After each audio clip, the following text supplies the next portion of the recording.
What if Bella imprinted by scent? Edward, what was that? Since my arrival at school this morning, initially as I walked to my locker and then to my first class, I kept getting a whiff of something wafting through the hallways, some scent that would almost drop me to my knees. It was so good. Better than warm chocolate chip cookies, better than a newly opened rosebud, better than the air after a spring rain. Gah, I sounded like a freaking poet. But the scent was, in fact, exquisite. My mouth would even water. It touched something deep in the core of my soul, pulling me towards something. I felt an immense amount of anticipation. Something was going to happen, but I had no idea what that something was. I had never felt like this before and I found it a little freaky. But then I'd get just a hint of that scent again and I'd find myself trying to pinpoint its origin. I tried to keep it subtle, but I must have looked like an idiot as I sniffed the air around me. In my first class of the day I was caught by Lauren. She probably thought that I was enjoying the hoochie woman perfume she bathed in. I grabbed a tissue from the box on the teacher's desk and blew my nose into it noisily. She glared at me and continued to her desk. That was much better than when she was hitting on me at the beginning of the school year. I had grown a lot taller over the summer and my job at the feed store had encouraged muscles to grow on my somewhat lean body. When school started, a lot of the girls who had never given me more than a passing look had paused, looked me over a second time, and then decided to talk to me. It could have been nice, if any of them had had more than 2 brain cells to rub together.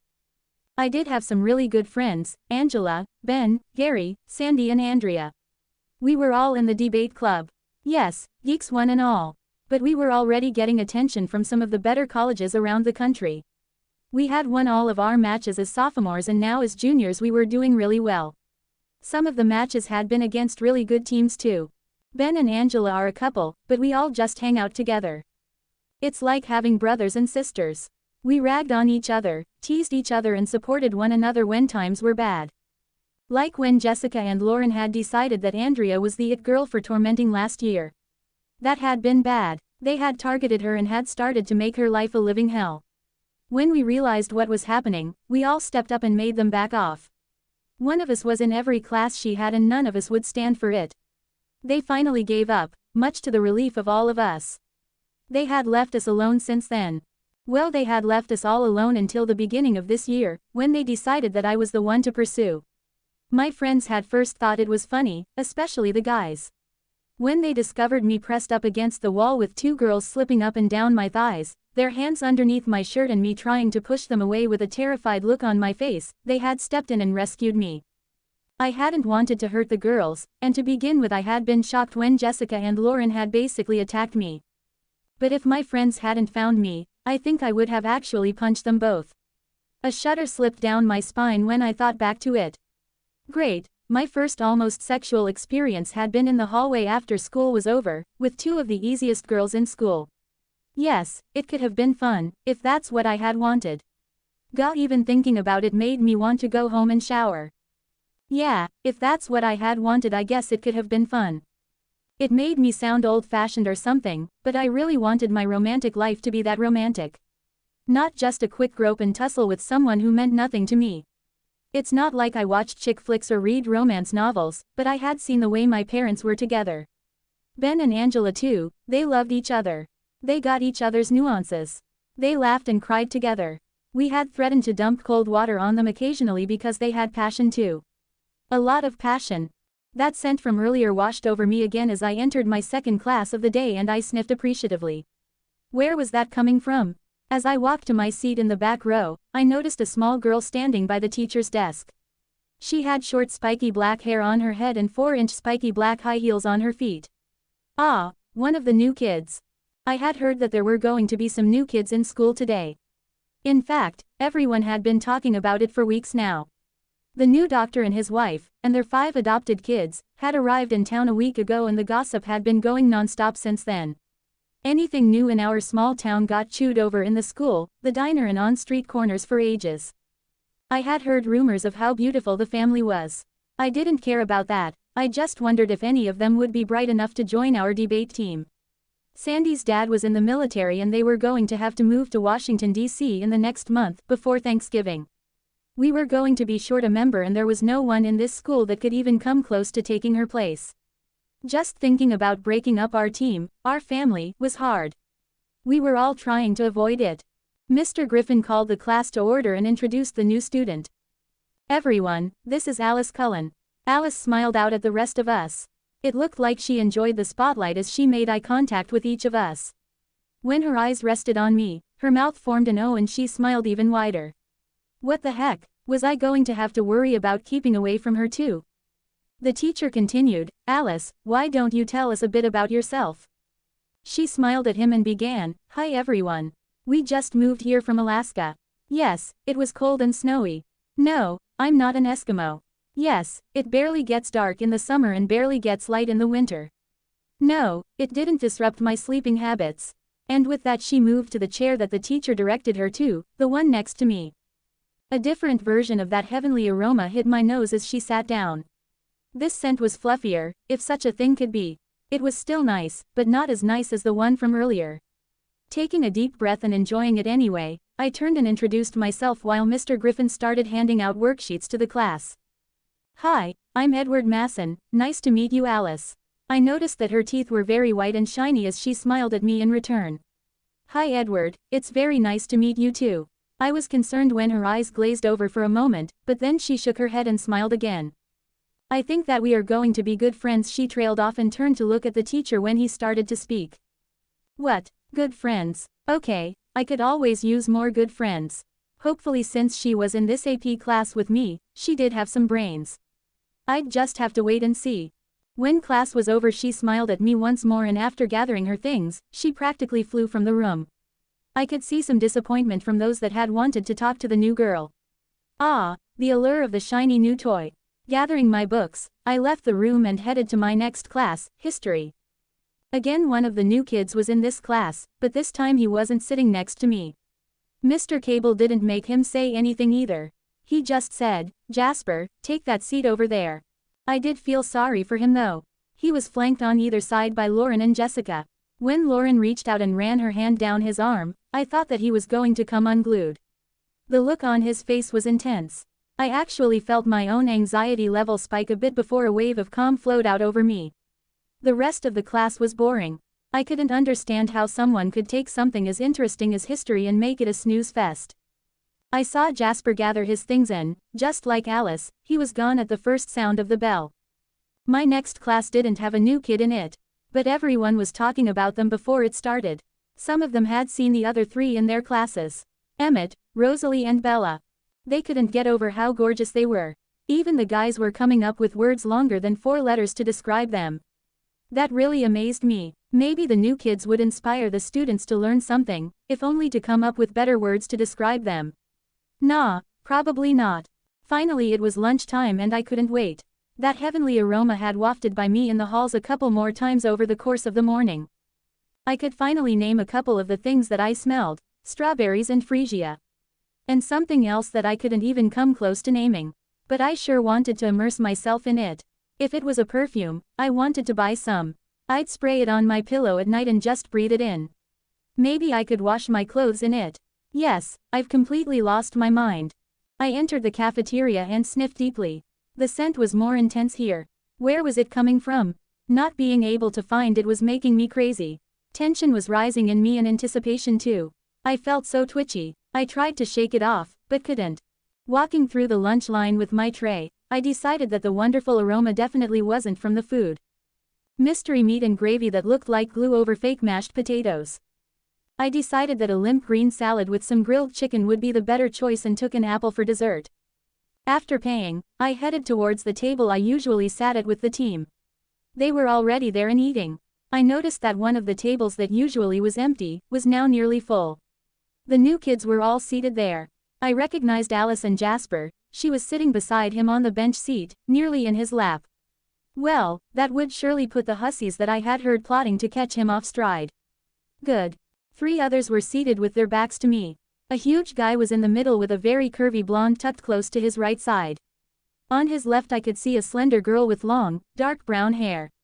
The way the first 2 were sitting made it clear that they were together too. I bet the girls in the school were going nuts. 2 new guys and they were already taken. Ha.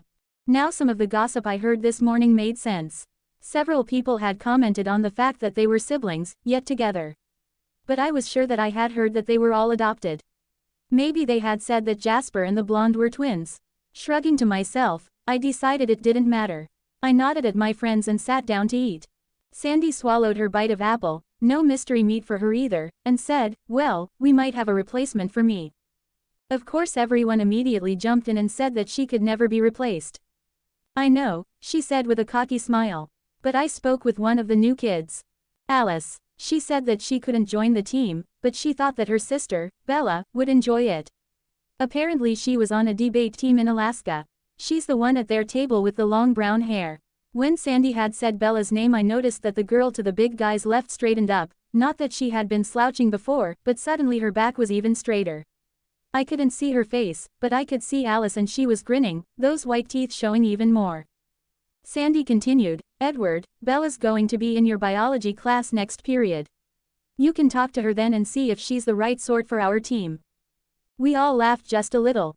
The right sort, you mean someone with brains? I know we were all thinking the same thing. It was a running joke amongst us. "Sure, I'll chat her up in class." As I said the words, the girl, Bella, turned and looked at me over her shoulder, a look of extreme anger on her face. Could she have heard us? Their table was against the windows and 2 over from us. I didn't think I said anything that should have made her angry. I had only wondered if she had brains. Before I could smile at her, she had turned back around to face her family. Alice was still smiling and Jasper was too. I shook it off and ate my uninspiring salad. The subject of the new kids and whether Bella would be a good fit for the team was dropped as everyone started talking about Halloween. It was juvenile, but the student body still got to dress up for the day. The faculty let it be known that skin would be covered. Yes, the girls could wear French-made costumes, but they had better fit in with the school dress policy. And sex kittens? Well, they had better have enough clothes on too. Jessica had been sent home last year, the principal telling her that just because the amount of faux fur she was wearing would fit on a real kitten, it wasn't enough to appease the dress code. We really had enjoyed the spectacle of seeing her mother escort her from the premises. When Gary brought it up just now, I thought I heard chuckles come from the Cullens' table. Surely not. "So, are we all dressing the same again this year?" Angela asked when she could pull her lips from Ben's for a moment. "Please, they should just get a room." "I don't know," said Andrea. "Maybe we should change things around this time. Instead of all dressing like doctors last year's costume, or lawyers the year before, maybe this time we could go as cavemen and women. You know, meet the median IQ level around here." The silence at our table was deep and shocked for a long moment. Before any of us could even say anything, a commotion began at the Cullen table. It appeared that Bella was choking, as Emmett pounded her on the back. The rest of her family was laughing at her. That didn't seem very nice to me. Before I could even think beyond, "I wonder if she needs help," I heard her voice for the first time. "Stop it, Emmett, I'm fine," I heard her choke out as she knocked his hand aside. I focused my attention back at our table. We had all dressed the same for Halloween for years, but this idea of Andreas was just so out there. But maybe it would be fun and funny. We weren't just geeks. Well, maybe we were, but we all had a sense of humor too. "Well, if we go the caveman route, we need to make sure that we have enough clothes on so that we don't get escorted off the school property." Ben tucked Angela closer to his side. "I don't want Newton leering at my Angie." She gave him a syrupy sweet look and another kiss on his lips. Damn, they were so cute. "We still have a couple of weeks to decide." Sandy spoke up. "I'm glad that I get a last Halloween with you all before we have to move." Her words stopped the laughter that we had all been sharing. "Okay, Masson, talk to Bella. See if she's willing to give the team a chance. Well, after you check her out and see if she's got the stuff to even be on the team." Everyone was gathering their lunch debris up as Sandy spoke, and I saw Bella sneak another look over at us. At least she didn't look mad anymore. "I'll do that, fearless leader." I snapped off a salute to Sandy as I left the table and dropped my trash into a can on my way out of the room. Gathering my books for the afternoon from my locker, I made my way to the science lab. It was Monday and we were going to get to dissect worms today. It wouldn't be new to me as my dad had gotten the team a science kit 3 summers ago and we had spent a wonderful 2 weeks dissecting worms, frogs and then a pig. We had all learned a lot and had a blast doing it. At least it wouldn't be a lame lecture or some boring movie. Mr. Banner had already set up the experiment and the tables were covered with the items we'd need for the lab when I arrived. I moved to my seat at the back of the room. I always sat in the back. The teachers had all figured out that I wasn't a student that they had to keep their eyes on, so sat me away from them, leaving room for the troublemakers at the front. Mike Newton was always in the front. That little fact of life always made me laugh. I wondered which seat Mr. Banner would put Bella in. My lab partner had dropped the course last week.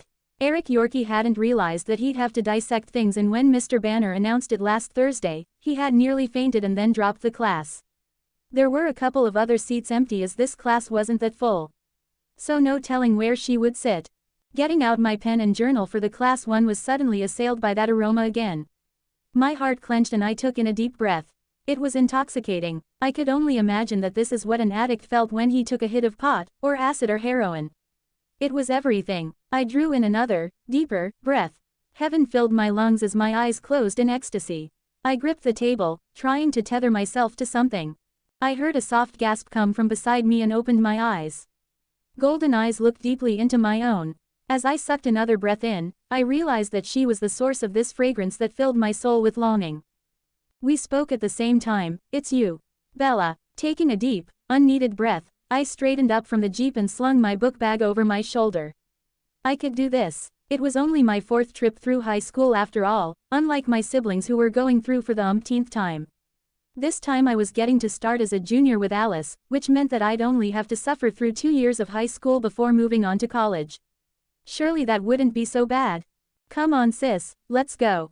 We need to pick up our schedules and find our classes," Rosalie said as she wrapped her arm around Emmett's waist, her voice a whisper in my mind. They were walking towards the office. Alice and Jasper were sharing one last kiss by the Jeep's door, and then they, too, started for the school. I trailed behind them, once again alone, and left behind. I sighed and sped up just a little. Jasper held the door to the office for me and I felt a gentle flow of calmness pass into me. Giving him a smile, I stepped into the room and moved to stand next to Alice as we waited for the secretary to notice us. It didn't take long and I could hear her mental voice exclaim over the 5 of us before her. I tried not to roll my eyes when I heard her thoughts as they rested on my brothers. How old was this woman? And she was thinking things like that about them. I had to hold back from making a gagging noise. Alice gave me a sympathetic look and wrapped her arm around Jasper's waist, marking her territory. Rosalie did the same with Emmett. Noticing that, the woman, Mrs. Cope, had the grace to try and restrain her thoughts. I did get quite the mantra of too young, too young, too young from her as we left the office and made our way to our lockers. We had arrived early and there weren't that many students around yet. It only took one glance at the map and our schedules and we had them memorized.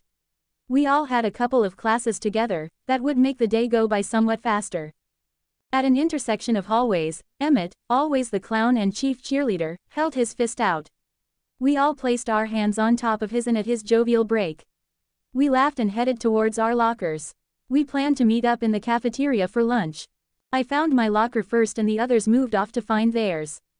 By the time I got to my homeroom, the hallways were becoming jammed with students. Each and every one of them had to take a good hard look at my face. Once again I had to work to control my eyes to keep them from rolling at the thoughts that I heard. Just once couldn't high school students come up with something new? High school was a cesspool of lust, minor intrigue, hurt feelings, power plays and just a touch of learning. 2 years, just 2 years and then I could go to college again. I enjoyed my time at places of higher learning very much. The give and take of educated minds that chose to be there, learning from the professors and soaking up knowledge. Just before I reached my class, my attention was caught by a scent. I stopped in my tracks. The boy walking behind me crashed into me and I had to pretend to stumble forward while mumbling an apology to him for stopping in front of him. What was that aroma? It was a little spicy and just a touch sweet as it touched the back of my throat and I felt a rumble begin in my chest. I took a deeper breath in to try and pinpoint it exquisite. While I was trying to sort it out, the boy that bumped me was trying to talk to me. He had decided that I had stopped on purpose to make his acquaintance. He couldn't be more wrong. The thoughts in his head started out mild. He thought this was a great way to meet one of the new kids. He thought that all of his friends would be jealous that he got to meet me first. He was first, right? He just knew that I was going to fall for him. He was on the baseball, football and basketball teams. Surely I was almost worthy of being around him. These thoughts rushed through his mind in the space of time that I was searching for the source of that heavenly scent. I nearly choked over his thoughts. I needed to nip this in the bud, that's for sure. "Hi, I'm Mike Newton, your guide to all that is Forks High School. Can I help you find your class? Can I carry your books? Can I take you to the moon and the stars? He thought he was being suave and debonair, and all I wanted to do was laugh in his face. I had to play my part though. Thank you, but no, this is my classroom and I've never wanted to become an astronaut, so I won't be needing a tour of space. I sidestepped the arm that he attempted to throw over my shoulders and slipped into the room. Thankfully the teacher was already inside and I took my admittance slip up to her desk and handed it to her. She signed it, handed me a math book, and sent me to a desk about a third of the way back and off to the side. Mike didn't make an appearance and I was grateful that he didn't share the class with me. As the teacher handed out worksheets, I took the time to try and analyze the scent that had caught me off guard.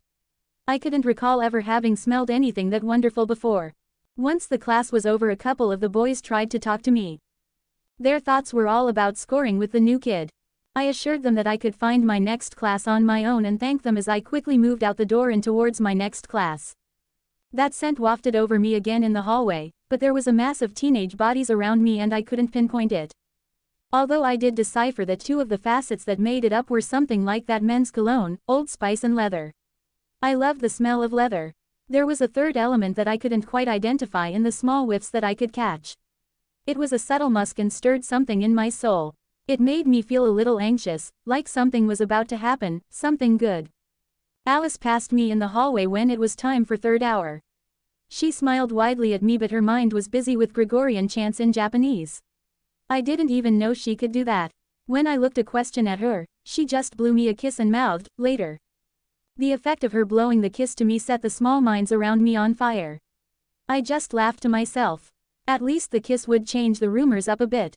They were always the same. We were siblings, and several of us were involved.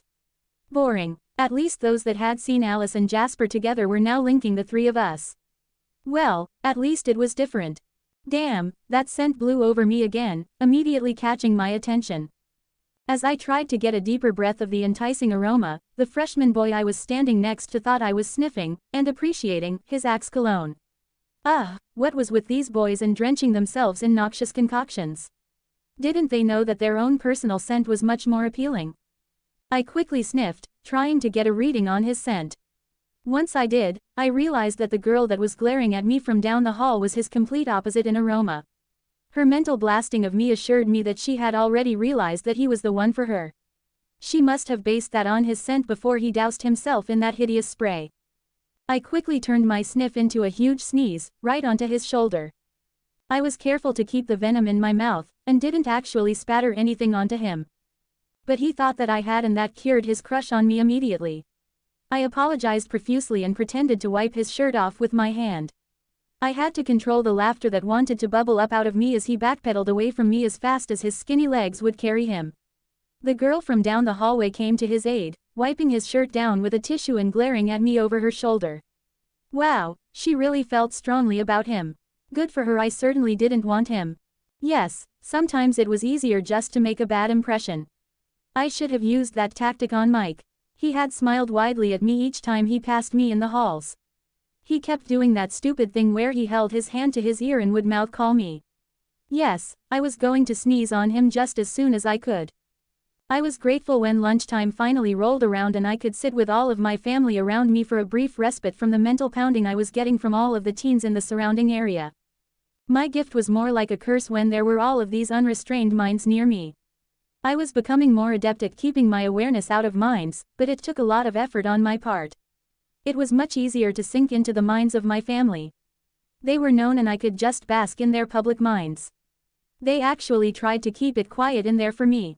We all had prop food before us. I hadn't been able to face the gray meat that was offered, so just took an apple and a soda. Emmett had been the only one to take the hot meal. He was wondering exactly what kind of animal it had come from. He looked at it like it was a science experiment. Rosalie whispered that if he even thought about tasting it, she would not be kissing him for a week. Alice caught my attention and began smiling at me. "Listen, they're 3 tables over your name." She was right. I heard a voice say my name, both out loud and in her mind. I focused on the conversation behind me. They were going on about the debate team and Alice had nearly promised that I would join. I straightened my back as I whipped my attention back to her and she just smiled at me. "What, are you crazy? We're supposed to blend into the background, not join in extracurricular activities. My voice was quiet and intense as I snarled at the grinning munchkin across from me. This will be perfect. You will blend in, like a normal teenager, and they are smart. You might even enjoy yourself. Before I could sink into her mind and really figure out what she was up to, she started back into the Japanese Gregorian chants. What a brat. Just listen to what they have to say. I've spoken with a couple of them and they are nice kids and, like I said, smart. Rolling my eyes, I sank into the one girl's mind. Her name was Sandy and she was getting ready to move across country. She was worried about the team, the family, that she was leaving behind. She told the one boy, he had green eyes and bronze hair, that he could talk to me in his next class. We apparently would be sharing AP Biology together. Then I nearly growled when they all, everyone at that table, laughed and thought, the right sort, you mean someone with brains. He, Edward Masson, said that he would talk with me and he was laughing as he looked over at our table. It made me mad to think that they had already judged me and I scowled when I caught his eye on me. Suddenly his mind was confused. He was wondering what he had done. As he went back over his thoughts, he couldn't find anything. He then hoped that I would be able to measure up, although he didn't think they'd ever find anyone as smart as Sandy, but maybe I'd come close. I felt ashamed. They hadn't actually been mean to me and I had taken what they said, and thought, wrong. Alice and Jasper were both grinning at me now. I rolled my eyes again. Okay, I'll think about it, but what will Carlisle think if I join the debate team? Jasper spoke up. I think that he'll be glad that you are blending in. We all know how hard it's been for you. This might be fun. He leaned forward and his voice dropped even lower, which seemed rather silly to me. None of the humans near us could have heard him anyway. Your control is excellent and you might like having some others to talk to. You know, people closer to your own age. He grinned at me again. It was the family joke that I was the youngest. I had only been a vampire for 23 years and I had been changed when I was only 18. They liked to lord their ages over me. They were all much older than I. I shrugged while thinking about the debate team. It might be interesting at least. I'd give it a shot, that is, if Edward Masson decided I was the right sort. I sank into the mind of one of the other girls, Angela. I had to get out quickly. She was only partially attending to the conversation about Halloween that was now going on. Her thoughts kept slipping back to her boyfriend and his talented tongue. Not the place for me to be. All of my siblings were now listening to the debate team table, and when the boy, Gary, brought up the costume that Jessica had worn, or barely worn last year, we all chuckled a bit. I had met her in one of my classes and it seemed to be the kind of thing that she would have done. She had tried to pump me for information about my brothers. I hadn't given her any. We had seen some very inventive costumes over the course of our lives. Why did teenage girls always want to wear the smallest amount of fabric? When I said that out loud, Emmett just looked at me and shook his head. Rosalie leaned over and said, Emmett is very fond of my French-made costume. Gack. I had to rush to get out of her mind before she could show me how fond of it he was. They all laughed at me while still focusing on the other table. Andrea, the other girl at the table, really stirred the entire group up when she suggested they come dressed as cavemen and women, to meet the median IQ of the school. Somehow that just hit me as funny and I started to laugh hard. Then I choked when the aroma that I had been searching for all day filled me. I found myself trying to suck as much of it into my lungs as I could. I had to have it. Emmett started whacking me on the back, which didn't help matters at all. Stop it, Emmett, I'm fine, I choked out as I knocked his hand aside. Edward Masson had become concerned with my choking fit and had wondered if he should come and help me. What is up with you, Bella? Rose asked as I tried to breathe in more of that scent. I wondered how everyone would take it if I just leapt to my feet and started rushing around sniffing all the people in the room. I would look like a psycho and I'd be placed into a home. I wondered briefly if they would come visit me. Maybe they could actually help. I quickly told them about the scent that I had been chasing all day long. How it was calling to me like nothing ever had before. Alice smiled that smile again and tried to divert my attention from the aroma while everyone else looked at me like I was nuts. They are talking about you again. I glanced over my shoulder and briefly caught Edward's eye as they gathered their trash. He was telling Sandy that he'd talk to me in class. Taking a quick peek into his mind, I saw that the biology class was going to be about dissecting worms. That should be interesting, better than a boring lecture anyway. Returning to the mystery of the wonderful aroma, I asked them if they had noticed anything odd about the smells that filled the school. Too much cologne and perfume makes it hard for me to even breathe in this place, Rosalie opined. Although I did see a few couples that were hanging on each other where their scents were so attuned, it was like they were made for each other. Jasper, Alice and I had extra gifts in our vampiric natures, empathy, precognition, and my ability to read thoughts. But we all had extremely sensitive senses of smell. And just as I had seen that the freshman who I had pretended to sneeze on was a perfect match to the girl that came to his rescue, we could all see that sort of thing in the humans around us. Quite often during our trips through high school and college, we'd see couples that were totally wrong for each other, at least based on scent. We were never surprised when they broke up. On the flip side, we'd see couples that were totally right for each other too. And always their scents would be point and counterpoint. I often thought that we'd make a killing if we opened a matchmaking business. The clients could fill out their applications, we'd sniff them, subtly, then set them up with people that they'd find irresistible. Each of the mated couples in my family had noticed the scent of their mate before noticing anything else about them. It didn't matter that they wouldn't ever be able to procreate with their mates, which seemed to be the reason humans sought out that opposite scent, but it did lead them to something along the lines of love at first sight. It happened suddenly and completely. It was almost like imprinting in the Quileute tribe that lived near here. They were shapeshifters that Carlyle had made a treaty with over 70 years ago. They imprinted on mates that would ensure strong offspring for the tribe.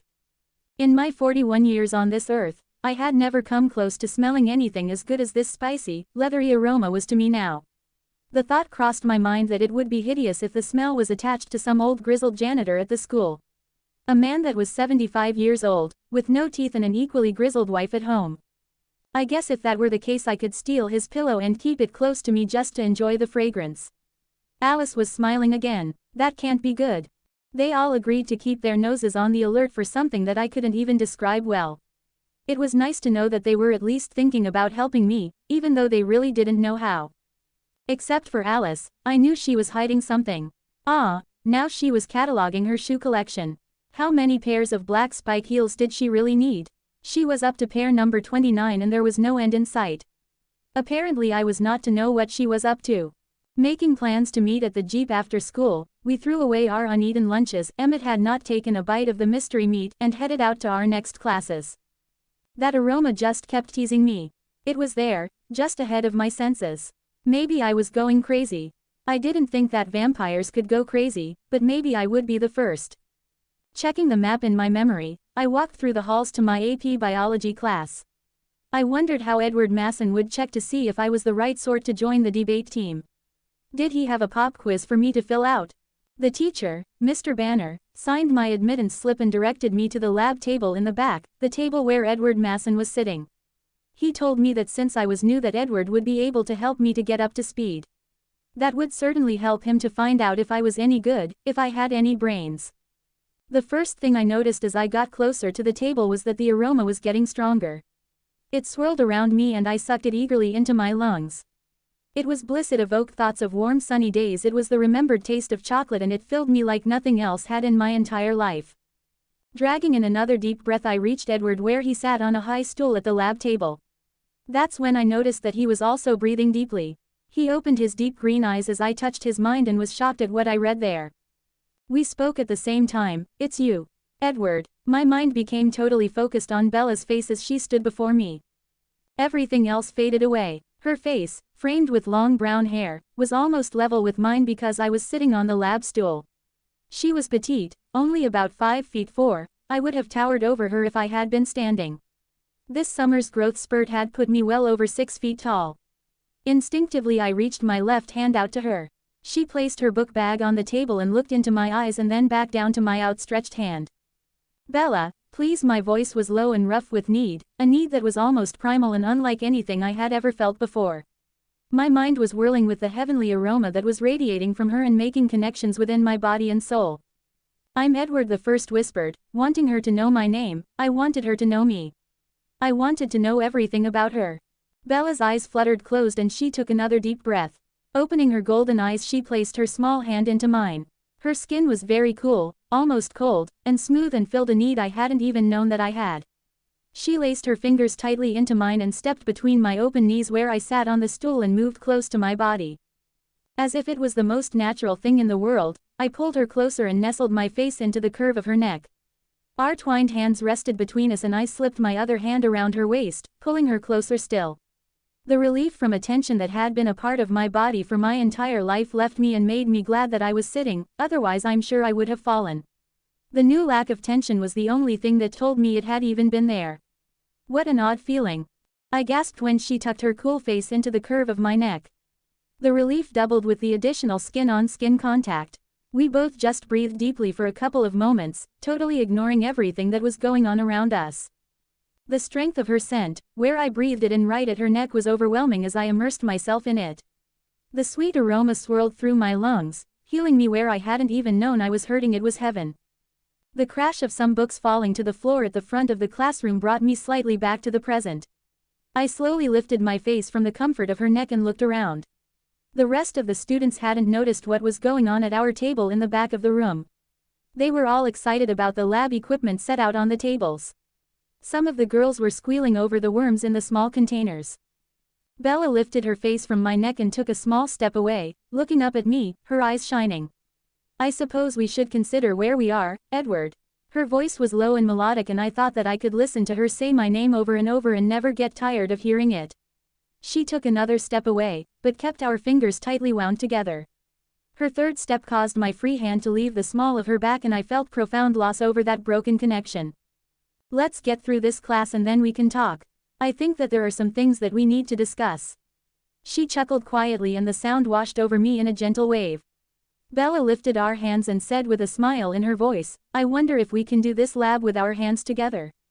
Her words caused me to smile too. I pulled her stool close to mine and she climbed up, our legs pressing together from hip to knee. Smiling into her eyes, I said, I think we should give it a try. My mind was trying to focus on so many things. Bella and what was happening between us. The feeling of electricity and need that was running through us both. And getting the lab completed. And I say both of us because I could tell with absolute certainty that she felt it too. When the point came where we did have to free our hands, Bella pressed her leg closer to mine. I wondered if she would think I was a perv if she knew that I was wishing that we were both wearing much less clothing so that the skin of our legs could be touching. A soft chuckle left her lips as she tucked her ankle around my leg after lifting our jeans a little. The result was skin on skin from ankle to calf and another round of relief in my body. I didn't say that out loud, did I? I asked quietly. Softly her voice whispered through my mind, no, you didn't. Like I said, we need to talk. Let's get this lab done. What class do you have after this? By this point I wasn't even surprised that I could hear her in my mind. This whole situation was beyond odd, but still strangely right. I have gym next, I said. Bella's eyes lit up and she exclaimed, me too. I think we should both skip. What do you say? I cocked my head at her and just thought. Sounds good to me. The smile that lit her face told me that she had heard my words. I had no idea how that was happening, but it made me feel slightly like an X-Man. Bella laughed when that thought crossed my mind. Yes, Edward, we need to talk. Sandy had been right, this girl was smart. We breezed through the lab, taking turns with the scalpel and writing out our answers on the worksheet with our lower legs touching the entire time. We also let our hands linger together when we didn't need to have them free. I ran my fingertips from her wrist to the curve of her elbow. Her skin was so smooth, the coolness was incredibly pleasing to me. Having her scent wash over me the entire time was intoxicating. I had never been drunk or high, but this must be what it was like. I just hoped that there was no hangover from it. Bella smiled at me and shook her head as she laughed gently. No hangovers from this feeling. Are we done yet? I know I sound like some little kid, are we there yet? With 20 minutes left in the class we were done and ready to put the equipment away. All the other teams were still working. Let's get this stuff cleaned up so that we can leave the second the bell rings, I said quietly as I began gathering up the tools while Bella picked up the microscope and our papers to hand to the teacher. I'm afraid to take my ankle away from yours. I think it's going to hurt when we aren't touching. Her voice sounded distraught in my head. Let's do it quickly, then we can hold hands when we are done, I whispered. We both took deep breaths and she moved away from me. The shock of pain at the lack of contact took my breath away. Hurry, I said mentally as I almost lunged to the sink to wash the implements. Drying them, I rushed to put them away. My mind and body were screaming that I had to get back to her. Suddenly relief washed over me and I realized that she had finished her tasks and was standing next to me at the equipment cabinet, resting her hand on my bicep. A sigh left me and I heard relief in her mind too. Let's sit back down and wait for the class to finish, I said as we walked hand in hand back to our table. The rest of the class was finishing up their work and several of the students were looking at us, their mouths agape. As we passed them, I heard voices begin to speculate on just what was up with us. I sat down on the stool and she came between my legs again and just leaned into me. Again, it felt so natural and right to have her so close. But I wanted her closer still. The looks that our classmates were giving us didn't deter me in the least. But I'm sure they were thinking about the fact that this was Bella's first day and here we were, holding hands. My guess is that they were all thinking, she's so hot, and he's such a geek. I decided that it didn't matter if they were talking about us and it mattered even less what they were saying. All that mattered was that we were touching right now. Everything else could be sorted out later. At this moment in time, nothing was more important to me than being with Bella, touching her, feeling her hand in mine and breathing in the luscious scent that surrounded her. Bella. I wasn't totally surprised when Edward began hearing my thoughts in his mind. My family and I had discussed this at length about what would happen if and when I found my mate. Carlisle and Esme did not have special gifts, but they could communicate once they became aware of each other. It was the same with Emmett and Rosalie.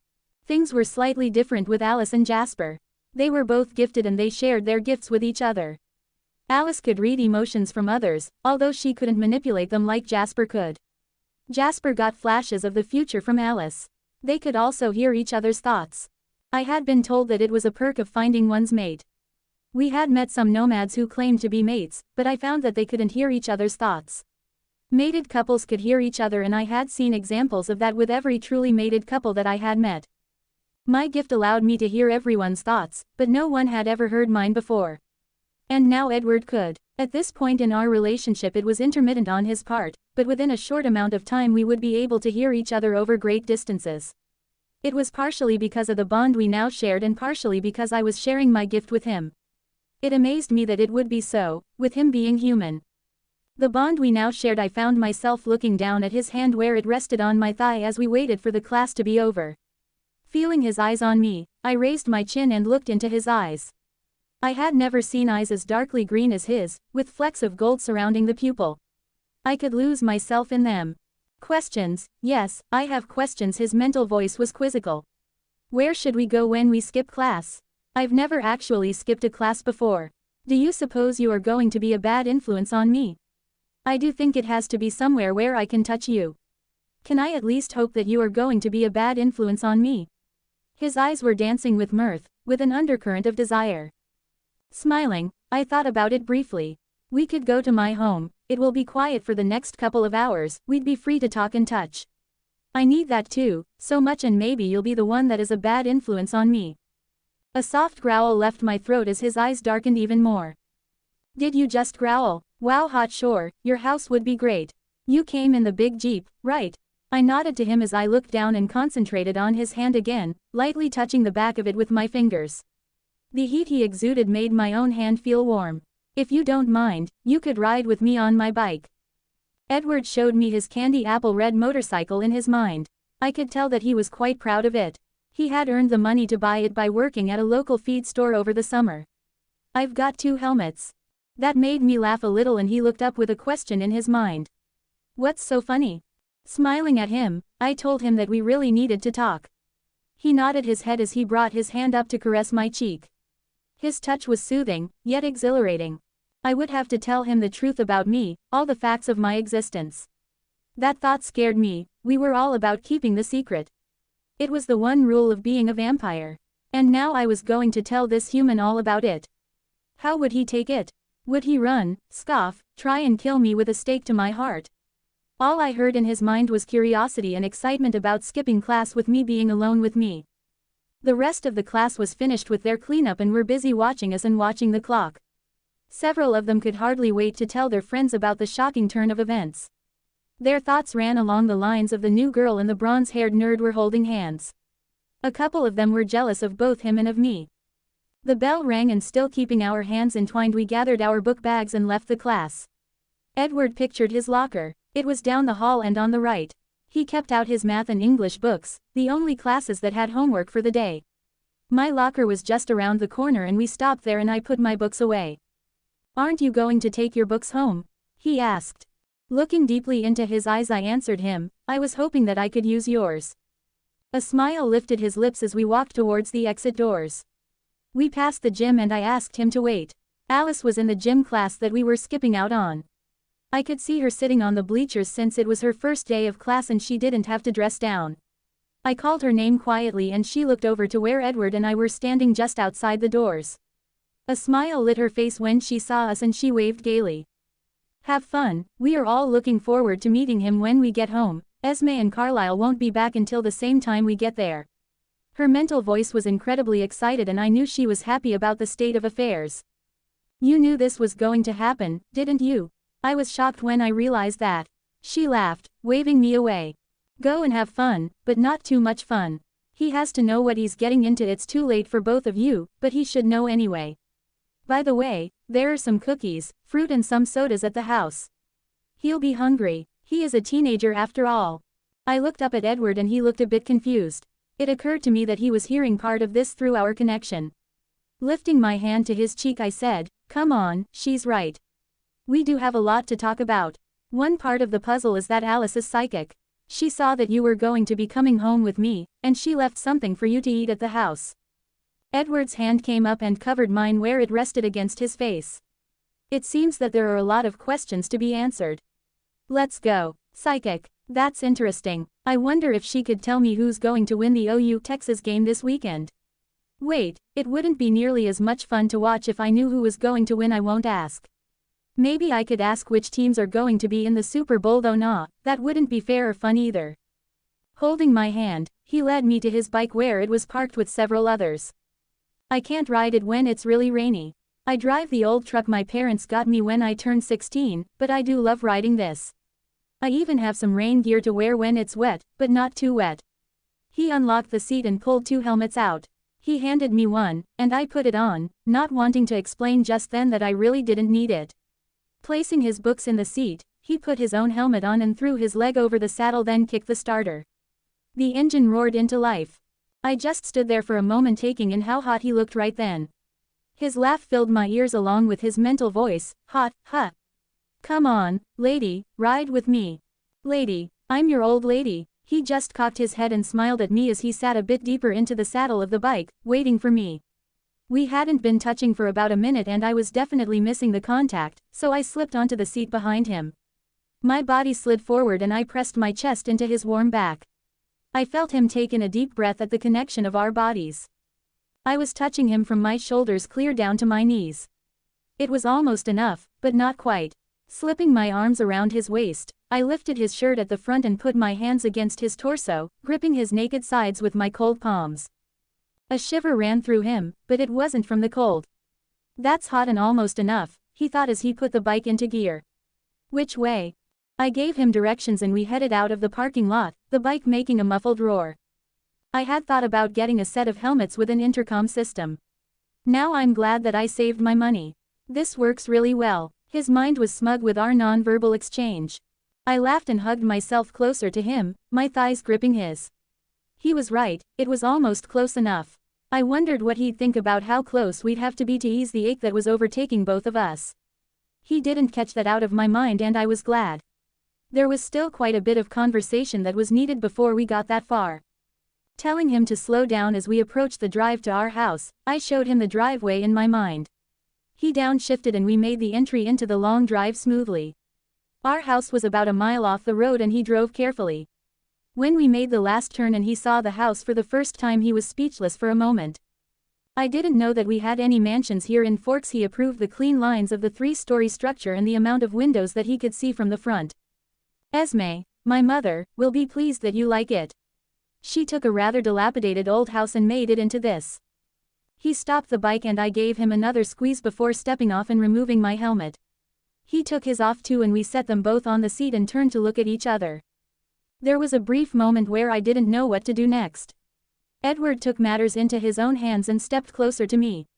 He raised his hand to my face and lightly ran the back of it down and across my cheekbone. I felt my eyes close as the feeling of relief ran through me again.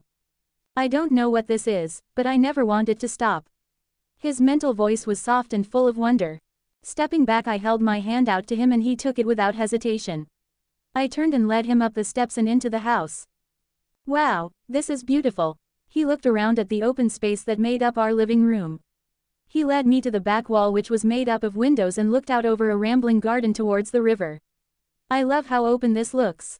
It's almost like we are part of the landscape. Esme spent the better part of a year traveling back and forth from our last home, preparing the house before we all arrived. The garden is her favorite element of the remodeling project. I spoke out loud. When he turned from looking outside, I asked him if he'd like a snack. You heard Alice say that we have cookies, fruit and soda. Does any of that sound appealing to you?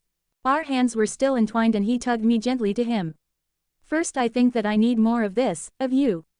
Edward lowered his head and placed his face in the crook of my neck again. This time it was me gasping when his warm breath flowed over my skin.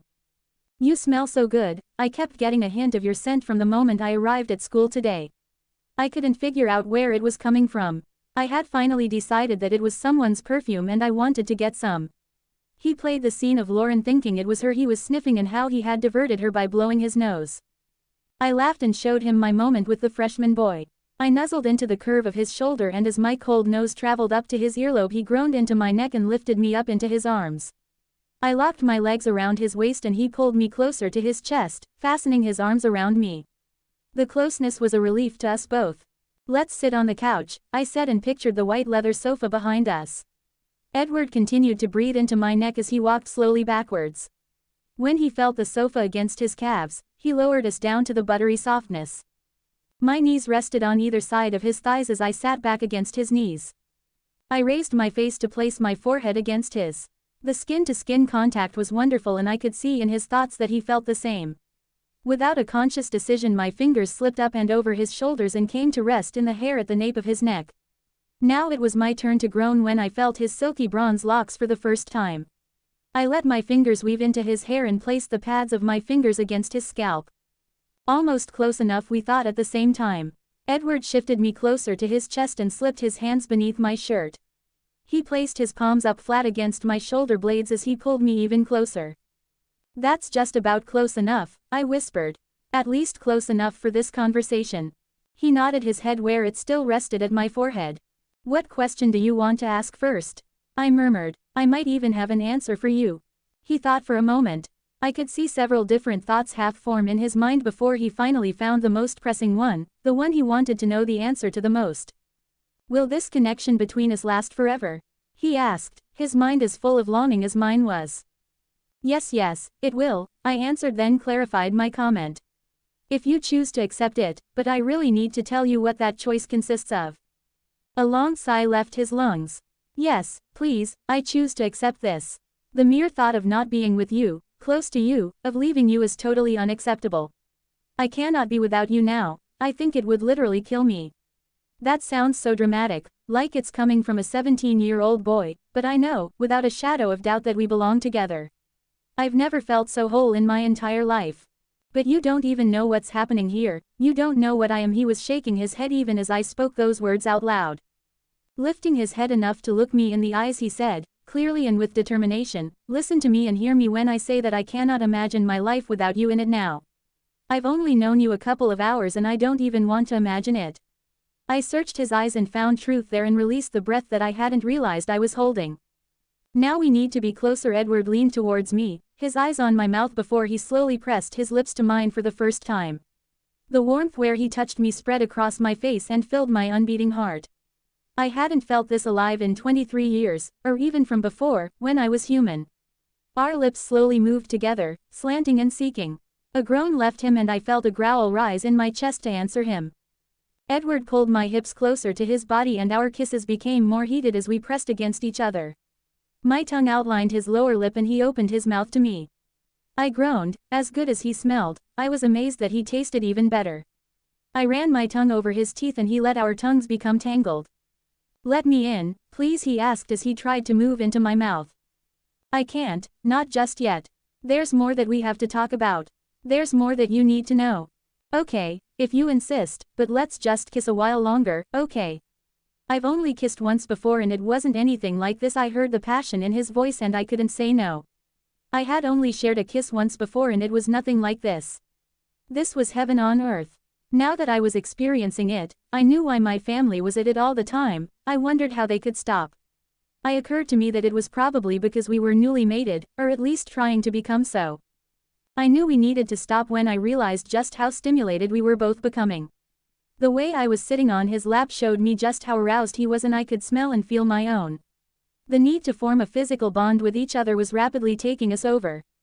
Yes, it is. I'm not even sure what this bond needs to consist of, but my body is pushing me towards something, pushing me towards you, and I want to let go and just find it, he sighed as he pushed me back the smallest amount.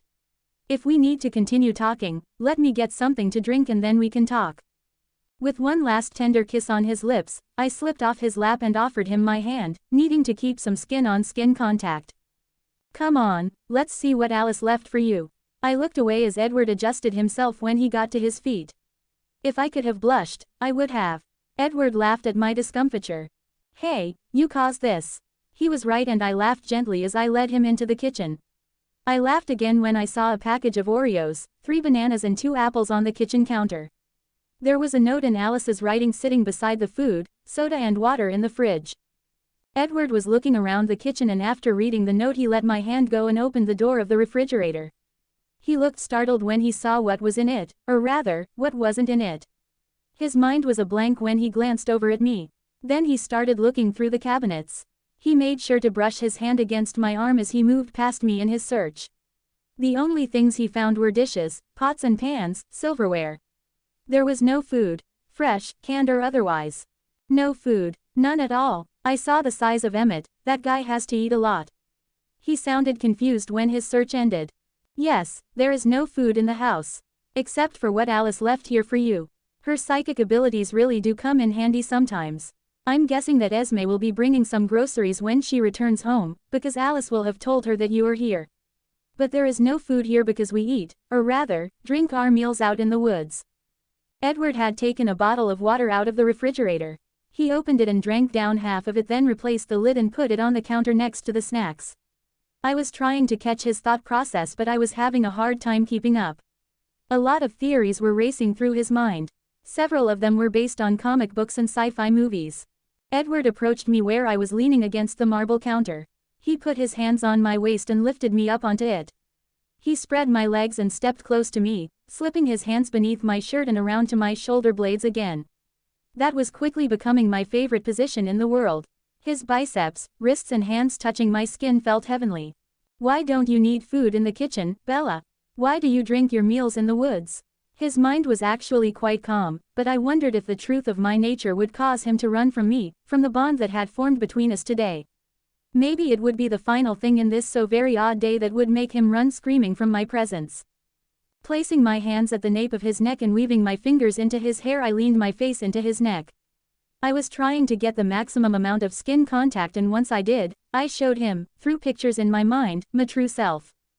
I showed him that I was a vampire and what that entailed, that I had been one for 23 years after my family and I had been in a car crash. The Cullens had found us. My dad was already dead, but my mom had asked Carlisle to do whatever it took to save me, and he had. I showed him my family, the Cullens, and the way that we are different from many of our kind. I showed him that we hunted animals for our meals, not people. I showed him the love we felt for each other, that we were not just a coven, but that we are a family in every sense of the word. I showed him that Alice was psychic and Jasper could both feel and manipulate emotions in others. Trying to allow him full disclosure, I showed him others of our kind, the ones with red eyes who did not hunt animals. Then I showed him that he was my soulmate, that the makeup of our sense had led us to each other, that there would never be anyone else for me. That the first time I realized that he, Edward Masson, was the source of that overwhelmingly wonderful aroma I had discovered only this morning, that I was lost and had only found myself when he touched my hand for the first time in the lab. I showed him that he was it for me, that I would love him forever, and that as a vampire, forever was a very long time. Finally I showed him that if this was all too much for him, there was a way to erase his memory of this day. I would never forget, but Jasper could manipulate his emotions to make this all feel like a dream. We would leave, never to bother him again. If I was gone, and he wasn't exposed to my scent, maybe the connection he felt for me could be expunged. I actually wasn't sure it would work. Or if he would feel the loss forever, but if he didn't wish to have me near him, we could try it and see. During the entire reveal, Edward had remained pressed as close as he could possibly be to me. I had felt tension in his body at some points in the story. Particularly when he had seen the way that Emmett enjoyed taking down grizzly bears for dinner, and when I showed him some of our less civilized red-eyed brethren. His mind had just taken the pictures in, not judging or making comments, just absorbing it all. When I was done, I tucked my face closer to his neck, wondering if this was the last time that I would be allowed to do so. Edward took a deep breath and held it. After a very long moment, he let it out with a sigh as he pulled me impossibly closer to his chest. Bella, I don't know what I've done in my short life to be blessed this way, to be blessed by finding you, but it doesn't matter to me that you aren't fully human. All that matters is that we belong together. I can feel the truth of that in my soul. He leaned back so that he could look into my face and continued, don't even think about erasing my memory. Some people search their whole lives for what we found today. I'm grateful that I didn't have to wait that long. He leaned in and kissed me softly on the lips. I don't know how it's possible, but this is what love feels like. Love at first sight, or sniff, or whatever. It's real and it's right. He pressed his lips to mine again. Whatever we have to do to make this pain go away, we need to do, and soon. I'm aching and feel that I'm not nearly close enough to you. He chuckled briefly. Great, now you think that it's all about sex for me. But I feel like if I don't touch you completely, I'm going to die or spontaneously combust. Elation flowed through my body and I kissed him back. When he tried to deepen the kiss, I had to tell him that he couldn't. My teeth, they're very sharp, and if we're not careful you'll cut your tongue on them, and that would be very bad at this point in time. Oh, because the blood might make you crazy or something? He asked. I waited a moment before I answered him. No, because it would make you start to change into a creature like me. There was a long pause while he considered my answer. He lifted his lips from mine and then asked, and that would be bad? Why? Edward, this was a lot to take in. My soulmate is a vampire. The pictures she shared in her mind with me took my breath away. Here I had felt like an X-Man when I realized that we could hear each other's thoughts, but this was bigger. She had briefly touched on the fact that there were also shapeshifters, people here, in my hometown of Forks, who turned into giant wolves. My world got larger in a heartbeat. It also became much more focused. The center of my universe was now Bella, only Bella. And I told her so. Throughout the entire reveal, my mind kept drawing away from what she was showing me. Not that it wasn't fascinating, but I could barely get beyond the fact of how much I needed to touch her, how much I needed her to touch me. The skin-on-skin contact we had right this moment, her face in my neck, my arms around her beneath her shirt, the skin from my forearms to the tips of my fingers pressed to her back, it just wasn't enough. Even though she never showed me the process, I was beginning to suspect that the only thing that would alleviate the ache that was punishing my body, and hers, was beyond anything that I had ever experienced before, except in my dreams. I'm a 17-year-old boy after all, and I had had some pretty vivid dreams that usually culminated in stained sheets. My sexual experience was minimal. I had kissed Sandy once. We had looked at each other and wondered, briefly, if there was something more there. Our kiss had quickly let us know that, no, there wasn't. The laughter that followed, on both our parts, had kept our friendship from becoming weird. We agreed to never speak of it again. That was my only close contact with a girl. Well, besides the time those two girls had accosted me in the hallway after school. And that encounter had just been disgusting, nothing sexy or romantic about it at all. When Bella and I started kissing earlier, that helped the ache in my body and soul. Her tongue touching mine had eased the ache even more. That's when I started to suspect that this soulmate thing was going to become even more physically demanding on us both before too much longer. Our kisses were assuaging the pain, but causing my libido to go into overdrive. Her deep kisses helped to ease the ache even more, but when I tried to reach into her mouth with my tongue, she said that I couldn't do so. My teeth, they're very sharp, and if we're not careful you'll cut your tongue on them, and that would be very bad at this point in time. The picture in her mind showed my blood mingling with the venom in her mouth. Oh, because the blood might make you crazy or something? I asked. No, because it would make you start to change into a creature like me. I considered her answer. She had shown me the good things and bad ones about being a vampire. The good would be that I would be like her, durable and able to be with her forever. And that would be bad. Why? I asked. I could feel Bella stiffen beneath my hands. And her mind stilled completely. It appeared that I had surprised, shocked, amazed her. Her fingers tightened on my hair and she put a bit of distance, like 1 centimeter, between us. Her eyes had darkened from gold to nearly black.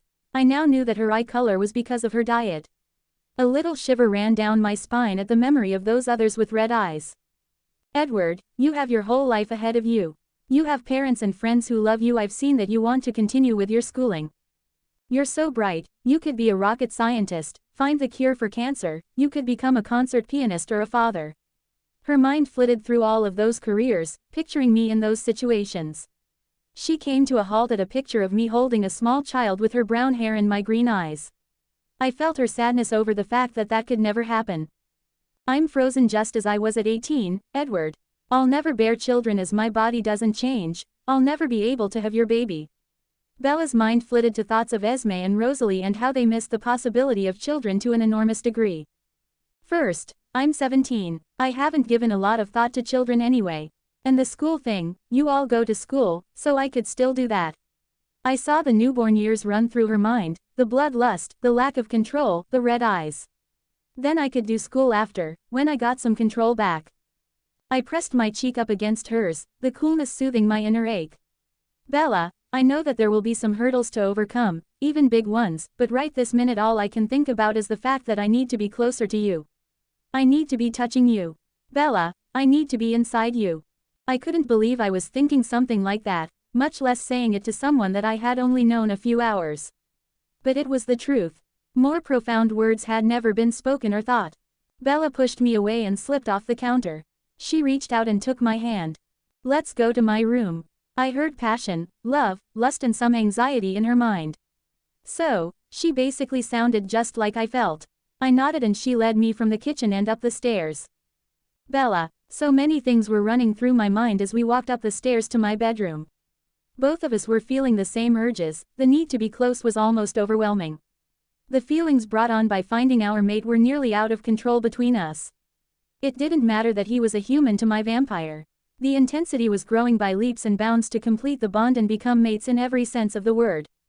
I was going to have to take us to the edge, but not let us fall over. But I want to fall, and I want to take you with me. His mental voice was sharp with the ache that I felt too. Oh, my love, so do I, but we have to think this through. You need to know everything. We had reached my closed door and I stopped him there with a hand on his chest as I looked into his dark green eyes. Before we go in here I have to tell you that we can't, go all the way. A groan escaped him as he pulled me close to his chest, his hands seeking the cool flesh of my back again, seeking to assuage the hurt of not being close enough. I had to try and ease his pain, and mine too. I know, beloved, but there are things that we can still do and things that I can't wait to do with you and to you and for you. Things that will help us get beyond the pain that we are feeling now. I chuckled into his neck. I know that it feels like we'll explode if we don't do everything right now, but the fact is, once we do go all the way, once we have sex, that's the only thing that we are going to want to do for a very long time. And, again, that would be bad, why? His voice was ragged with need, mirroring the sound his voice made in my head, and I almost caved right then. I wanted to cave completely and totally. I lifted my head to look him in the eyes and spoke out loud, because, love, we can't just disappear for a year or two. Your family and friends would miss you. A lot of people saw us leave the school today, together on your bike. We can't just walk away from everything right this minute. He considered my words for a moment. A year or two, a magnificent smile lit his face. Do you mean to say that when we actually have sex, we are going to want to keep it for a year or two? Or 3? I would have been blushing if I could do so. The wicked gleam in his eyes told me that this would not be a bad thing to his mind, and honestly, I couldn't see a lot of a downside either. But I had to try and think clearly. I tried to convince him, and convince myself too. My family has told me about when they found their mates. Thankfully they had discovered them before I was changed.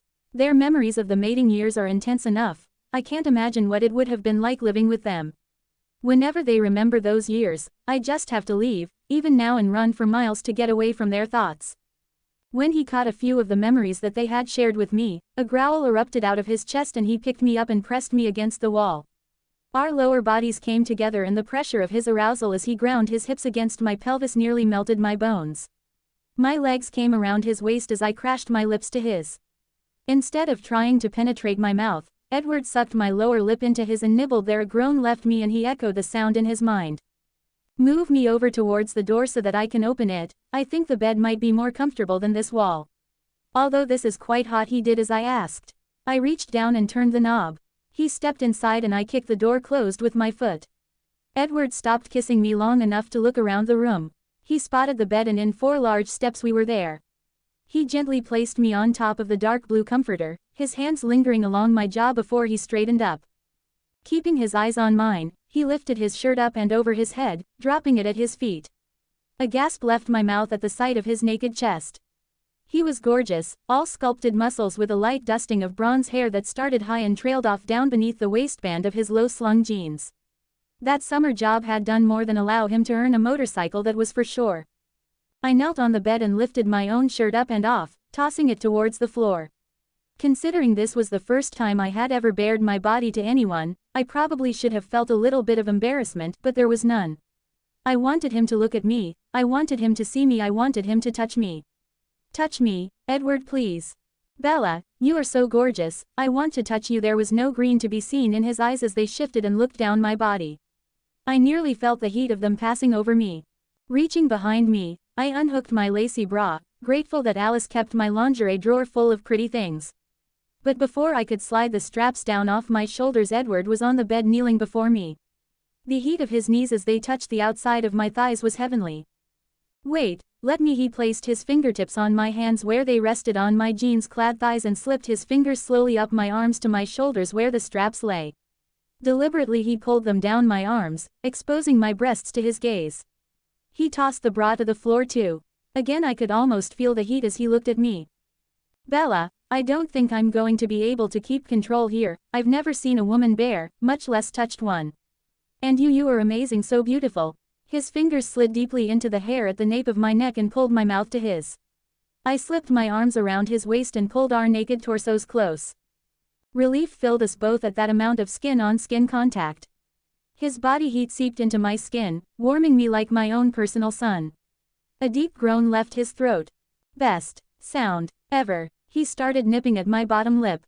After a few moments I slipped my tongue deeply into his mouth, stroking each part of it. I wanted to learn the contours of his teeth, I wanted to caress his tongue with mine. I want you so much. Me too, my lady, me too. Slowly Edward maneuvered us until we were lying face to face on the bed. I could feel his heart pounding in his chest and the blood flowing through his veins. The question of bloodlust ran through my mind, but I found myself totally in control of that aspect of my nature. The only lust I was feeling was for his body. We needed to connect in some manner, soon. The warmth of his skin where he pressed against mine started to fill me with a heat that had nothing to do with body temperature. But I worried that he would feel chilled by being so close to me. Oh no, Bella, the coolness is probably the only thing that's keeping me sane right now. You feel so good, I want to be closer. I need to be closer too. Our legs tangled together. I stripped his socks off with my toes and ran the arch of my foot up and down his muscular calf. Each new place that our skin touched eased the ache that we were both feeling just that little bit more. I ran my hands down his back and rested them against his denim-covered cheeks. I squeezed gently and he hissed into my mouth. My touching him there gave him permission to touch me too. He moved his hands down from where he was holding my shoulder blades and grasped my hips. He pulled me roughly to him. I could feel his arousal against my lower stomach. Edward shifted, rolling his hips into my body, and then his thigh settled between mine. I bucked against him as I tried to get more contact. Our hands were busy, touching and caressing every inch of each other's naked skin. I love touching you, Edward, the heat of your skin is amazing, so smooth I could become addicted.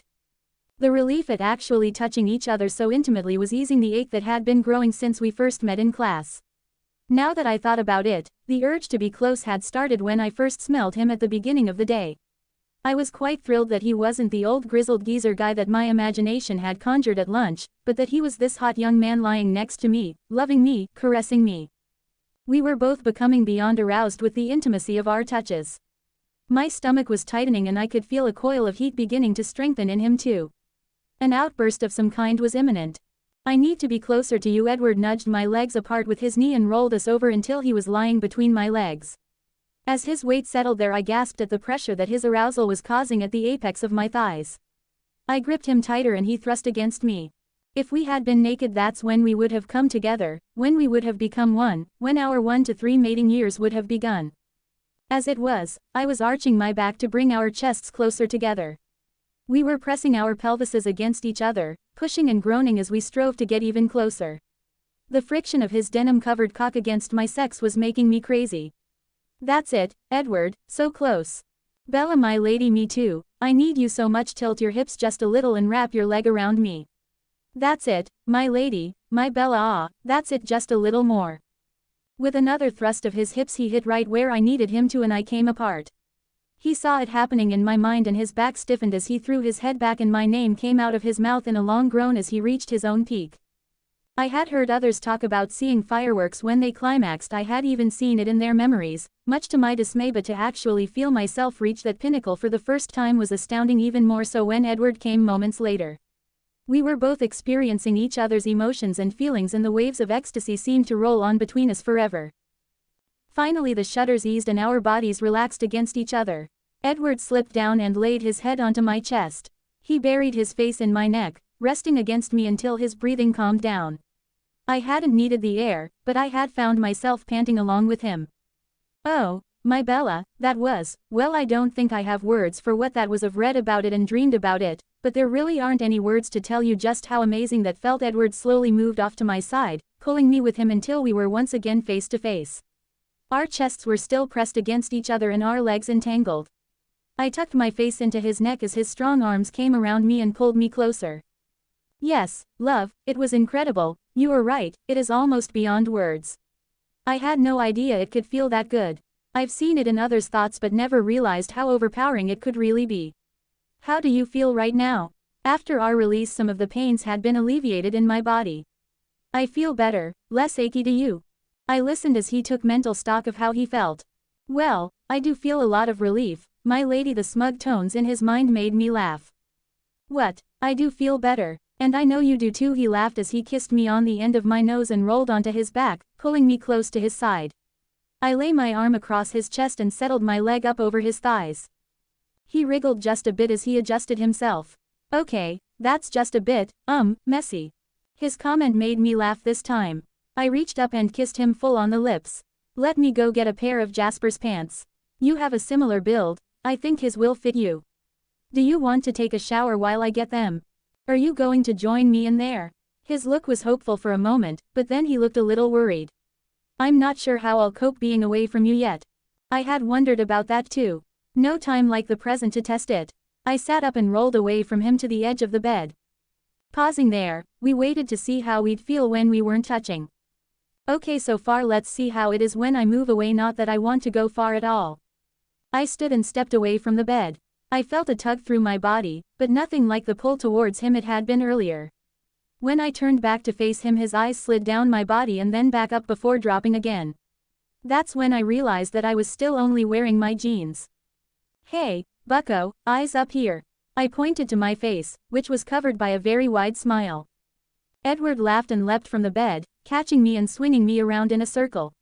Our upper bodies pressed tightly together once again. You better get cleaned up unless you want to meet my family when they arrive in 15 minutes in those messy jeans. There are clean towels in my bathroom, now put me down. Edward smiled while placing me gently back on my feet. He didn't step away, but placed an open-mouthed kiss in the crook of my neck and then rested his forehead against my shoulder. He slipped his arms around me and cupped my shoulder blades again. I loved that and told him so. I feel the tug, but it's not like it was earlier. Let's see how it is when I'm in the shower and you are off somewhere getting me some clean clothes. He straightened up and walked away from me slowly, like he was testing the strength of the pull.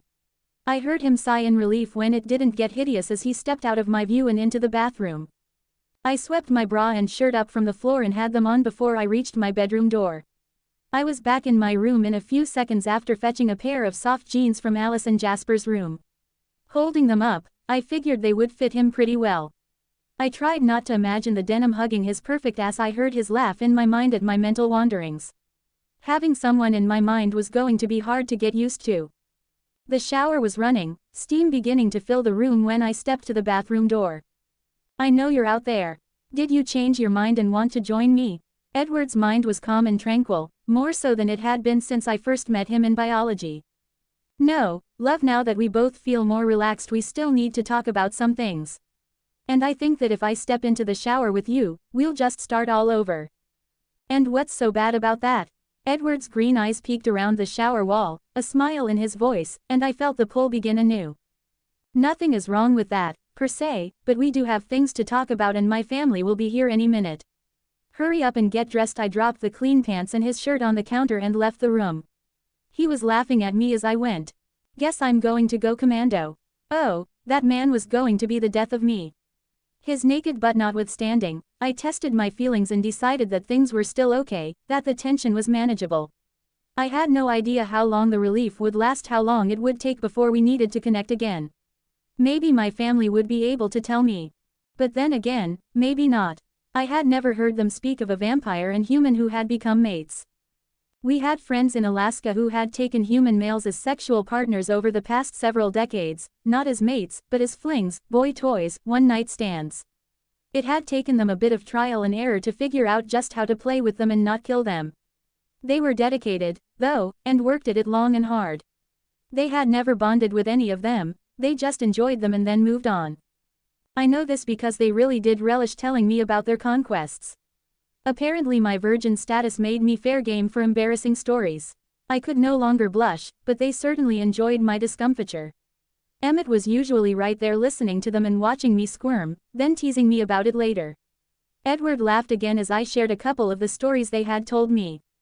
Yes, it was going to take me a little while to get used to the fact that someone was in my mind for a change. I wondered if we'd be able to keep each other out at all. Maybe we could find a private channel inside our minds. My family had been able to keep some things separate from each other, but they had to work very hard to keep things from me. The double blessing, or curse, of being able to hear my mate and share my gift might be hard to handle, for both of us. It almost seemed like it would be easier to just change him and then have our mating year or 3. But he had so much to live for. We definitely needed to talk, with each other and with the family. I agree, we do need to talk and I think that I need to kiss you again, or at least hold your hand soon. The shower cut off and it took a lot of strength to wait here, sitting on my bed and not go into that steamy room, knowing that he was wet and naked in there.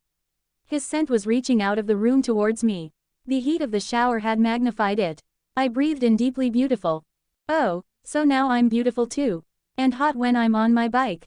This relationship is going very well. His happy laughter rang out from the steamy room. The sound of car doors opening and closing and then the front door opening steeled my resolve to behave.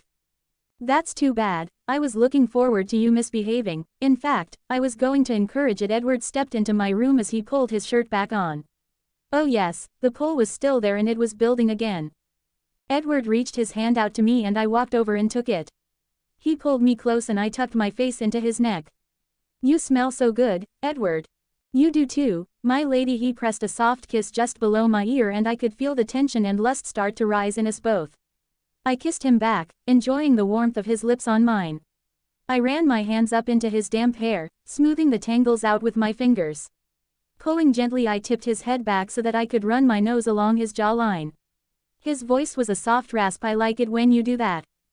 Before the rising heat between us could get out of hand, I heard steps outside my door. Alice was there and still chanting in her mind. Sister mine, you better come out of that room, get downstairs and talk to us. There are plans to be made and besides, the rest of the family wants to meet your mate. Alice's voice rang out clearly. I debated just ignoring her and starting round 2 of connecting with Edward when she yelled again. Don't make me send Emmett in there after you too. You've got an eternity of lifetimes to make out and other things. Come on, Edward, your future father and mother-in-law want to make your acquaintance. Edward and I both gasped as we stared at each other. In-laws? Wait, what? Edward, Bella and I were sharing soft, sweet kisses and I felt the tension starting to escalate between us again when a voice started shouting at us from outside Bella's door. Sister mine, you better get down here and talk to us. There are decisions and plans to be made and besides, the rest of the family wants to meet your mate. A voice I recognized as Alice's came through the door loud and clear. It occurred to me that I could hear an echo of her words in my mind. Her voice was accompanied by something that sounded like monks chanting weird. Bella shrugged and started kissing me again.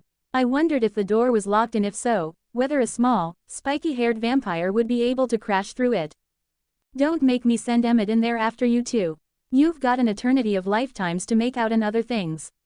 Come on, Edward, your future father and mother-in-law want to make your acquaintance.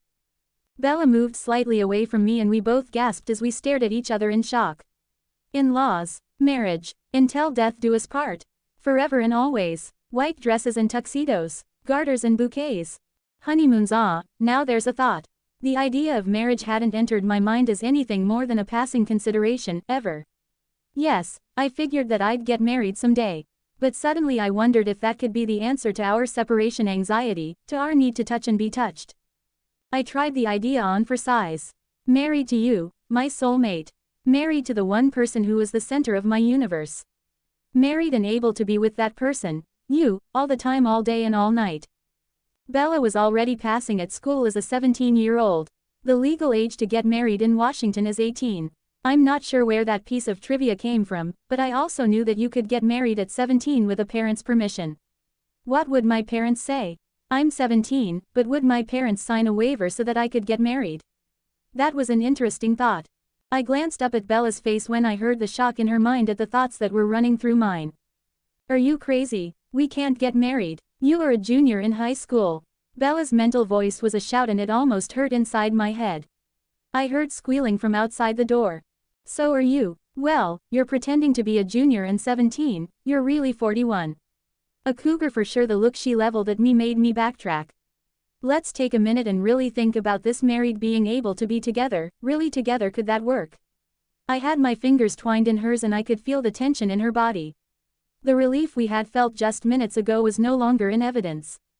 I focused on her mind to see where my suggestion had led her. She was flitting from one idea to another so quickly. Oh, gosh, could we really do that? No, we can't. If we married, we'd really want, and need, to consummate our marriage, so we'd still need 1 to 3 years to work through that. You do still have school.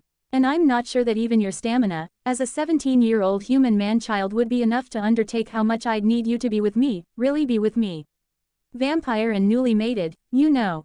Her frustration at the thought of what could be, and her thoughts of the ways that she wanted to be with me, almost brought me to my knees. It also trebled the need to be connected to her again. I slipped my hands beneath her shirt, cupping her shoulder blades in my hands, to get more skin contact, and tucked my face into her neck. Before we could act on the need to be together, the door was knocked off its hinges and Alice was standing there, her hands on her hips, scowling at us. I now knew that the door wasn't strong enough to stand up against a small vampire. I'd have to remember that and not cross her at any point in the future. Come downstairs now. You two are all over the board in your emotions and decisions are being made and then changed too quickly for me to keep up. She beckoned to us and I saw that her threat to get Emmett to pick us up and drag us downstairs was not a vain one. She would do it and he'd help her. It was actually quite odd to see the vision of that play out in her mind. The mental sound of chanting was still going on in the background of her mind. Bella sighed and pulled me by the hand towards the door. As we passed Alice, Bella stuck her tongue out at her. I heard her think, she's such a brat sometimes, she could have given us a few more minutes. Let's go, maybe they can help us make some plans. She paused as we reached the landing at the second floor and kissed me on the cheek. Their minds are clearer than mine. All I can think about is that I want to take you somewhere a little more private and have my way with you.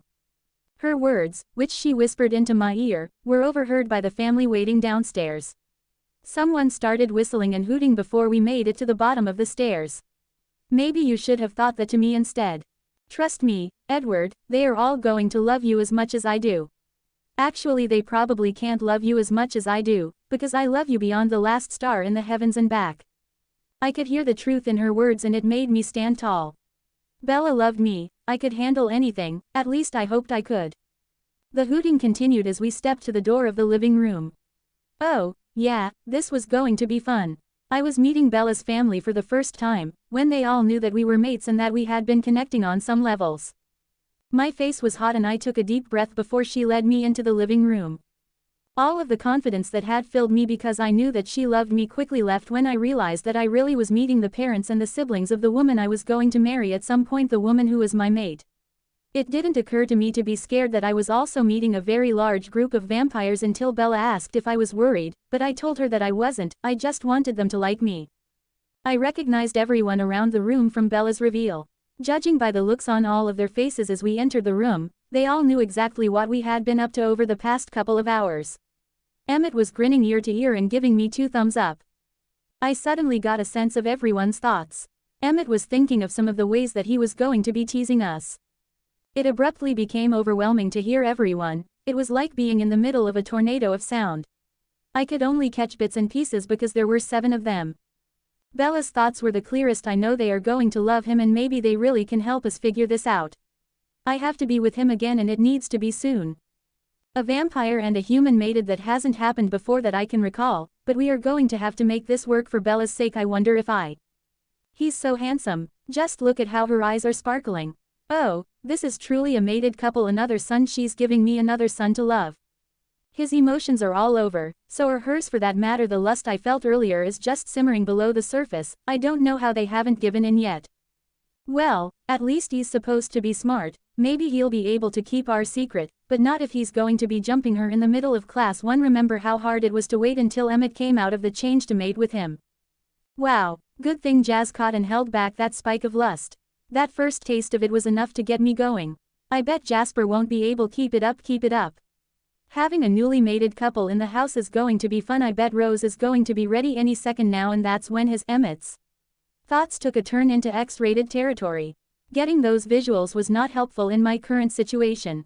And finally, Alice had given up on the chanting and was now critiquing all of the students' clothes from her first day at school. I think that was worse than the chanting had been. Bella was looking up at me, concern on her face. I briefly wondered why when I realized that I was dropping to my knees. All of the voices in my head, overlapping, filling me to the brim, were just too hard to take. They were pulling me under, a crushing, tumbling torrent of thoughts, images. I was becoming lost in their minds, and I rapidly discovered that the makeup of vampire minds was immense. They could think of many things at one time. It was like being in a huge never-ending warehouse, full of clear boxes filled with memories and thoughts racing from one thing to the other.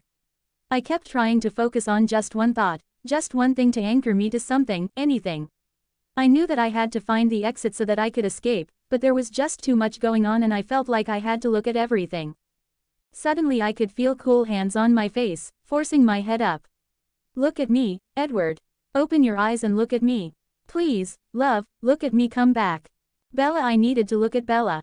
If I could focus on her, only her, maybe I could find my way out. I'm trying, my lady, I'm trying. A light began shining in the middle of that vast warehouse of thoughts and memories. It was spotlighting a trail made up of all things Bella.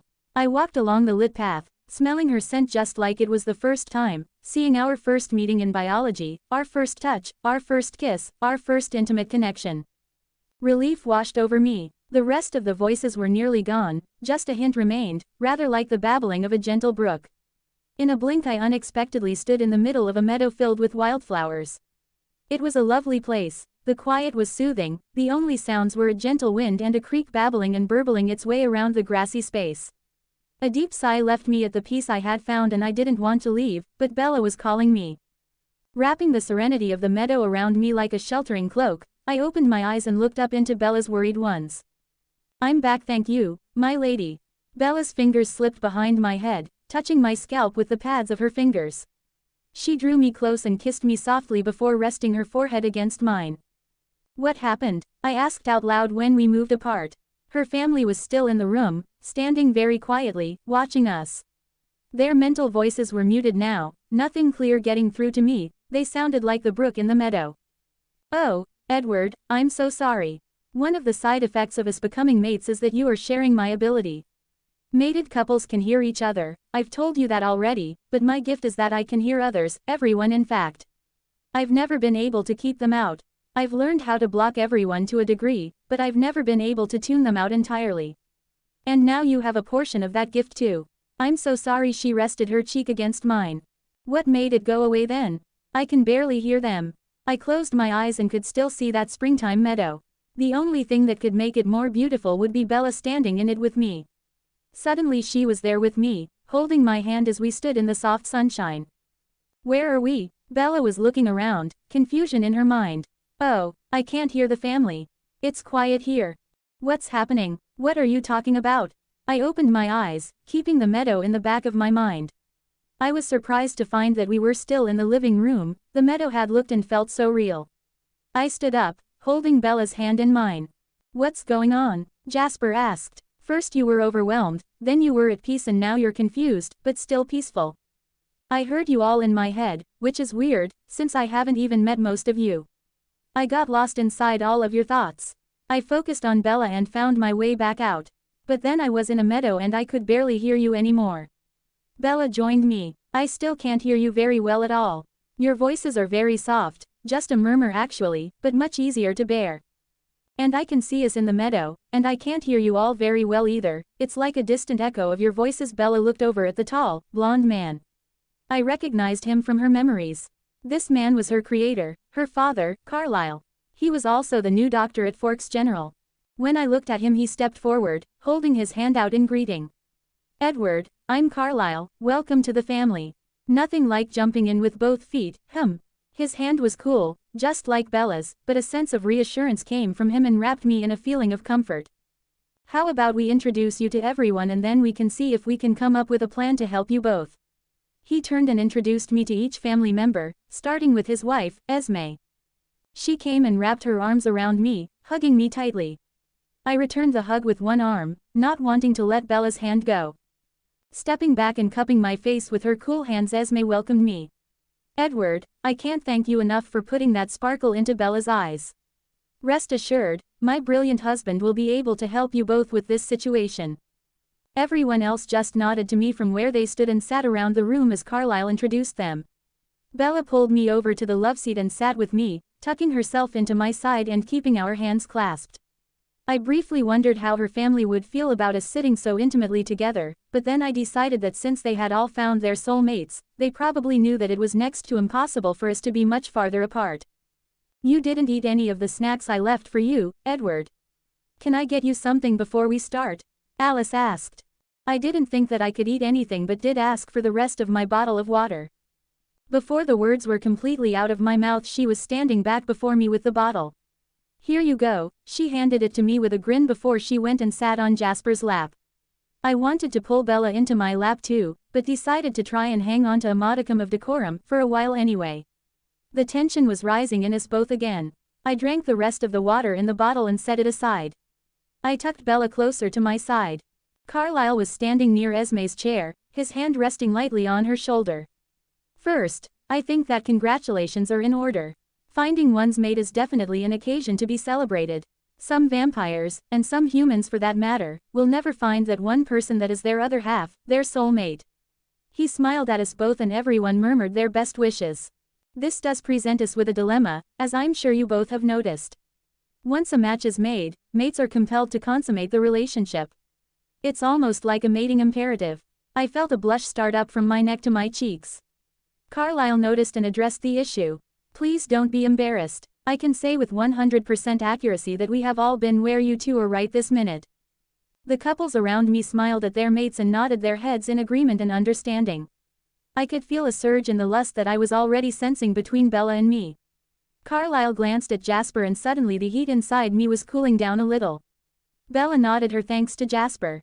I remembered that she had shown me in her reveal that Jasper could feel and manipulate emotions. I was grateful to him right now. There was a difference with us though. We were all vampires when our matches were made. We had the opportunity to give in to the desire that came from the compulsion to be together in every sense of the word.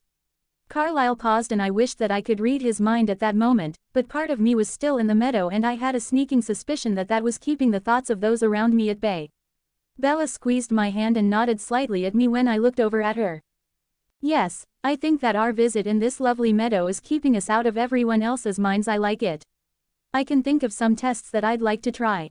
But let's save that conversation for later, after we find out what we can do about our situation. I nodded at her and focused back on what Carlisle was telling us. I'm sure that Bella has told you about the intensity of the first year or two after our mating bond is made. 3 years. I couldn't believe that I actually said that out loud and in a hopeful voice, but the laughter from everyone but Bella let me know that I actually had. Kill me now. No, I'm not killing you now, but if Carlisle doesn't have a plan for how we are going to get through this, I may have to take matters into my own hands. Her mind went to places that made me groan. The heat was rising again. Jasper cleared his throat and once again I felt a slight easing of the pull that was drawing me to Bella. Her tension also eased and I heard her sigh in relief. This time I nodded my thanks to Jasper and he smiled in return. Yes, 1 to 3 years. Of course, Emmett and Rosalie were hard to be around for about 5. Emmett smirked around the room and lifted his hand like he wanted Rosalie to give him a high five. She just rolled her eyes and looked away from him. But I did see the corner of her lips raise in a small smile. The problem is that you cannot just disappear for a year or 3. You have strong ties to your family and the community. You are a minor. Carlisle's face was solemn. We have just moved here, and had hoped to be able to stay for at least 5 years. But, do know that if we needed to do so to help the two of you, we would. I hated the idea that this could cause them to leave. Bella heard my concerns and addressed them. We've moved for other reasons in the past, and if that's what we have to do, we will. Don't worry. Let's just keep listening. I think he does have an idea. I could leave the meadow and see, but I'll just wait until he actually tells us his plan. Bella's words gave me some hope that we could make this work, and I relaxed a little. Bella, the only time my mind had been this quiet was when I was miles from everyone. I don't think that I have ever been more shocked than when I found myself in the middle of a lovely meadow with Edward, with the voices of my family very nearly silent. I realized that this was just one compartment in my mind, that the rest of my being was aware and able to keep up with the conversation with Carlisle. It was rather like the part of my mind that can hear everyone was set aside, waiting in the meadow, with Edward. I could hear his mental voice there with me. That was more soothing than anything else could have been. When he had gotten lost in everyone's minds, I could see him in a big space, filled with all of our thoughts. He had made his way out of their memories, but then he had found his way into the meadow. When he was there alone, I hadn't been able to hear him. That shocked me, a lot. He's my mate and there is nothing that should have kept me out of his mind so completely. I had been afraid until he had spoken out loud to me, then he had taken me into the meadow with him and I could hear him again. Interesting. I immediately thought of several experiments that I'd like to try to see just how he was shielding us. But as I told Edward, we needed to listen to Carlisle right now. I had no idea how we were going to be able to wait before acting on our mating desires. It was starting to hurt again, badly. Maybe we should just let go and change him. Edward, I have no idea if your parents would sign a waiver to allow you to marry Bella at this time. If that's all it would take, then we'd get the paperwork done for you to marry her right now. But you only met today and in their eyes they aren't going to think enough time has passed, trust me on that. They see you as a junior in high school and Bella the same. And we can't tell them the entire truth. Like the fact that we are vampires who mate forever and that once the match is made, time and age doesn't matter. But if you got married tomorrow, that doesn't help the problem with wanting to immerse yourselves in each other for an extended period of time. Carlisle started pacing back and forth in the living room. He was working out the logistics as he moved from one side of the room to the other. Even if they allowed you to marry, I'm sure that they wouldn't want you to quit school to spend a year or 3 getting to know each other carnally. So we have to come up with a plan to allow them to get to know Bella, to see that you love her and that she loves you. They need to see that you both are not throwing your lives away, that you are both in this forever. Unless, of course, we just fake your death, and let them think you are gone. By not faking your death, you have many more options available. If you were dying right now, there would be no discussion, we could change you and just walk away from Forks. But changing you right now, well, I have some hesitation about doing it that way when there is a choice. We have to come up with a good plan. Bella, the way the pain is building, I'd take that option right now. Edward's voice mirrored the way I was feeling. I took a glance at him and saw the strain on his face. To help get a bit more of skin-on-skin contact, I slipped one of my hands beneath his shirt and pressed my arm around his side, flat against his ribs. I also tucked my face into the curve of his neck. Carlisle stopped before us, a look of compassion on his visage. He knew the stress that we were both feeling. A quick look at Jasper's face, and Alice's for that matter as she shared her mate's gift, showed me that the only reason we were still able to sit here with them was because Jasper was keeping us in check. Please don't be embarrassed at my next comment, but I wondered if the barrier aspect of using a condom would keep you from falling into the mating frenzy. I'm sorry to say that I don't think it would provide enough of one, and with operator error and the chance of it breaking, it's not worth taking the chance. I could feel the heat from Edward's blush in the silence that followed Carlisle's comment as if it were a roaring fire. Dude, Bella's dad is actually telling you that he thought you could get it on wearing a raincoat. Wicked. Emmett's incredulous voice rang through the room. Emmett, where are your manners? Esme's voice was shocked. Edward was looking down at the floor, trying to will a hole to open and swallow him, so he didn't see Rosalie smack Emmett on the back of his head and glare at him for his comment. He looked up when Emmett howled in pain.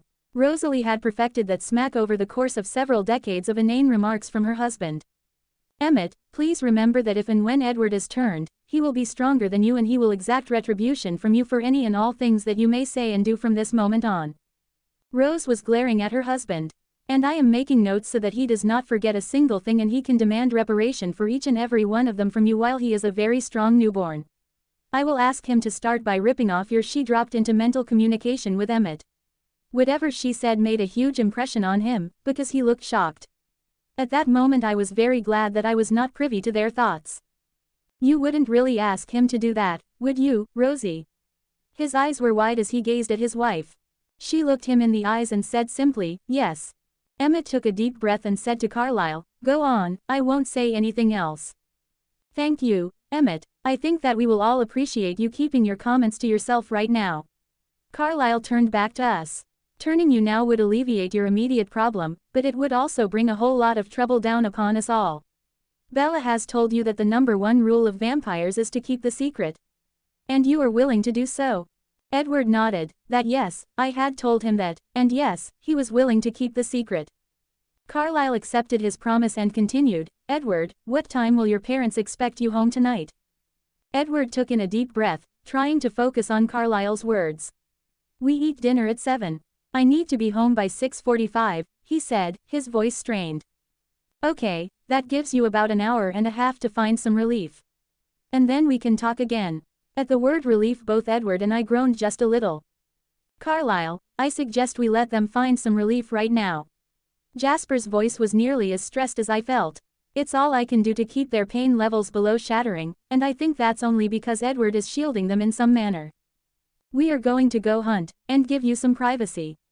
At Carlisle's words everyone but he and Jasper got up and left the room. Bella. I peeked up at him from where I had my face tucked under Edward's chin. You are going to have to keep some control in this situation. I suggest you take turns finding relief. My embarrassment at this state of affairs was long gone, replaced by overwhelming need, and I nodded at him in understanding. We'll talk after we return.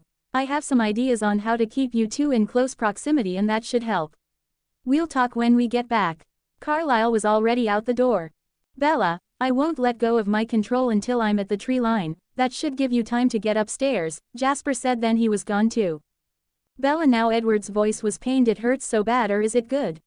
I can't even tell anymore. Come on love, let's get upstairs. I stood and he didn't need any encouragement to get to his feet. Hand in hand we raced to the stairs and up. We had reached my door when I felt Jasper begin to slowly release his control over our emotions. Not taking the time to set the door back on its hinges, we flew towards the bed, stripping our shirts off as we went. It took all of my willpower to keep my jeans on, but one of us had to keep our heads and it was going to have to be me. Edward and I were suddenly out of the meadow. I was totally in his mind and he was in mine. Our combined need and pain and lust hit me like a tsunami and I dropped to my knees. Edward had just stripped his borrowed pants down and off when he turned and saw me kneeling on the floor. In 2 huge strides he was standing before me in all of his naked glory, and he was magnificent. Muscled and toned, with a hint of summer tan still coloring his skin, he was breathtaking. He reached to help me up off the floor, but I stopped him. An idea was forming in my mind when I realized what our positions now were, me kneeling at his feet, him standing over me. 888, 888, 888, Edward, love, wait, let me help you, let me help us. I glanced at his straining erection as I slipped my hands around his thighs and gently tugged him closer. Come here. I've never, but I think that it might satisfy our need to be intimate. Bella, I've never either. I mean, you can't wait. His mind lost all coherency the moment that I slipped my lips over the tip of his cock. He tried to step backwards, stuttering out loud about how I shouldn't, do this, but I held his legs firmly and took him deeper into my mouth. I ran my tongue along his length as I did so. Bella, that's wait, what about your teeth? I saw the memory of my concerns about his tongue in my mouth that I had shared with him, of the venom mingling with his blood. Not to worry, I'll keep my lips over them, trust me. I don't want to harm this portion of your anatomy. I've got long-term plans for it and for you. Relax, love, I'll take care of you. I want you to hang on as long as you can. I know it's going to be hard. Shards, it is hard. You taste wonderful. I found that I was having nearly as much trouble focusing my thoughts as he was.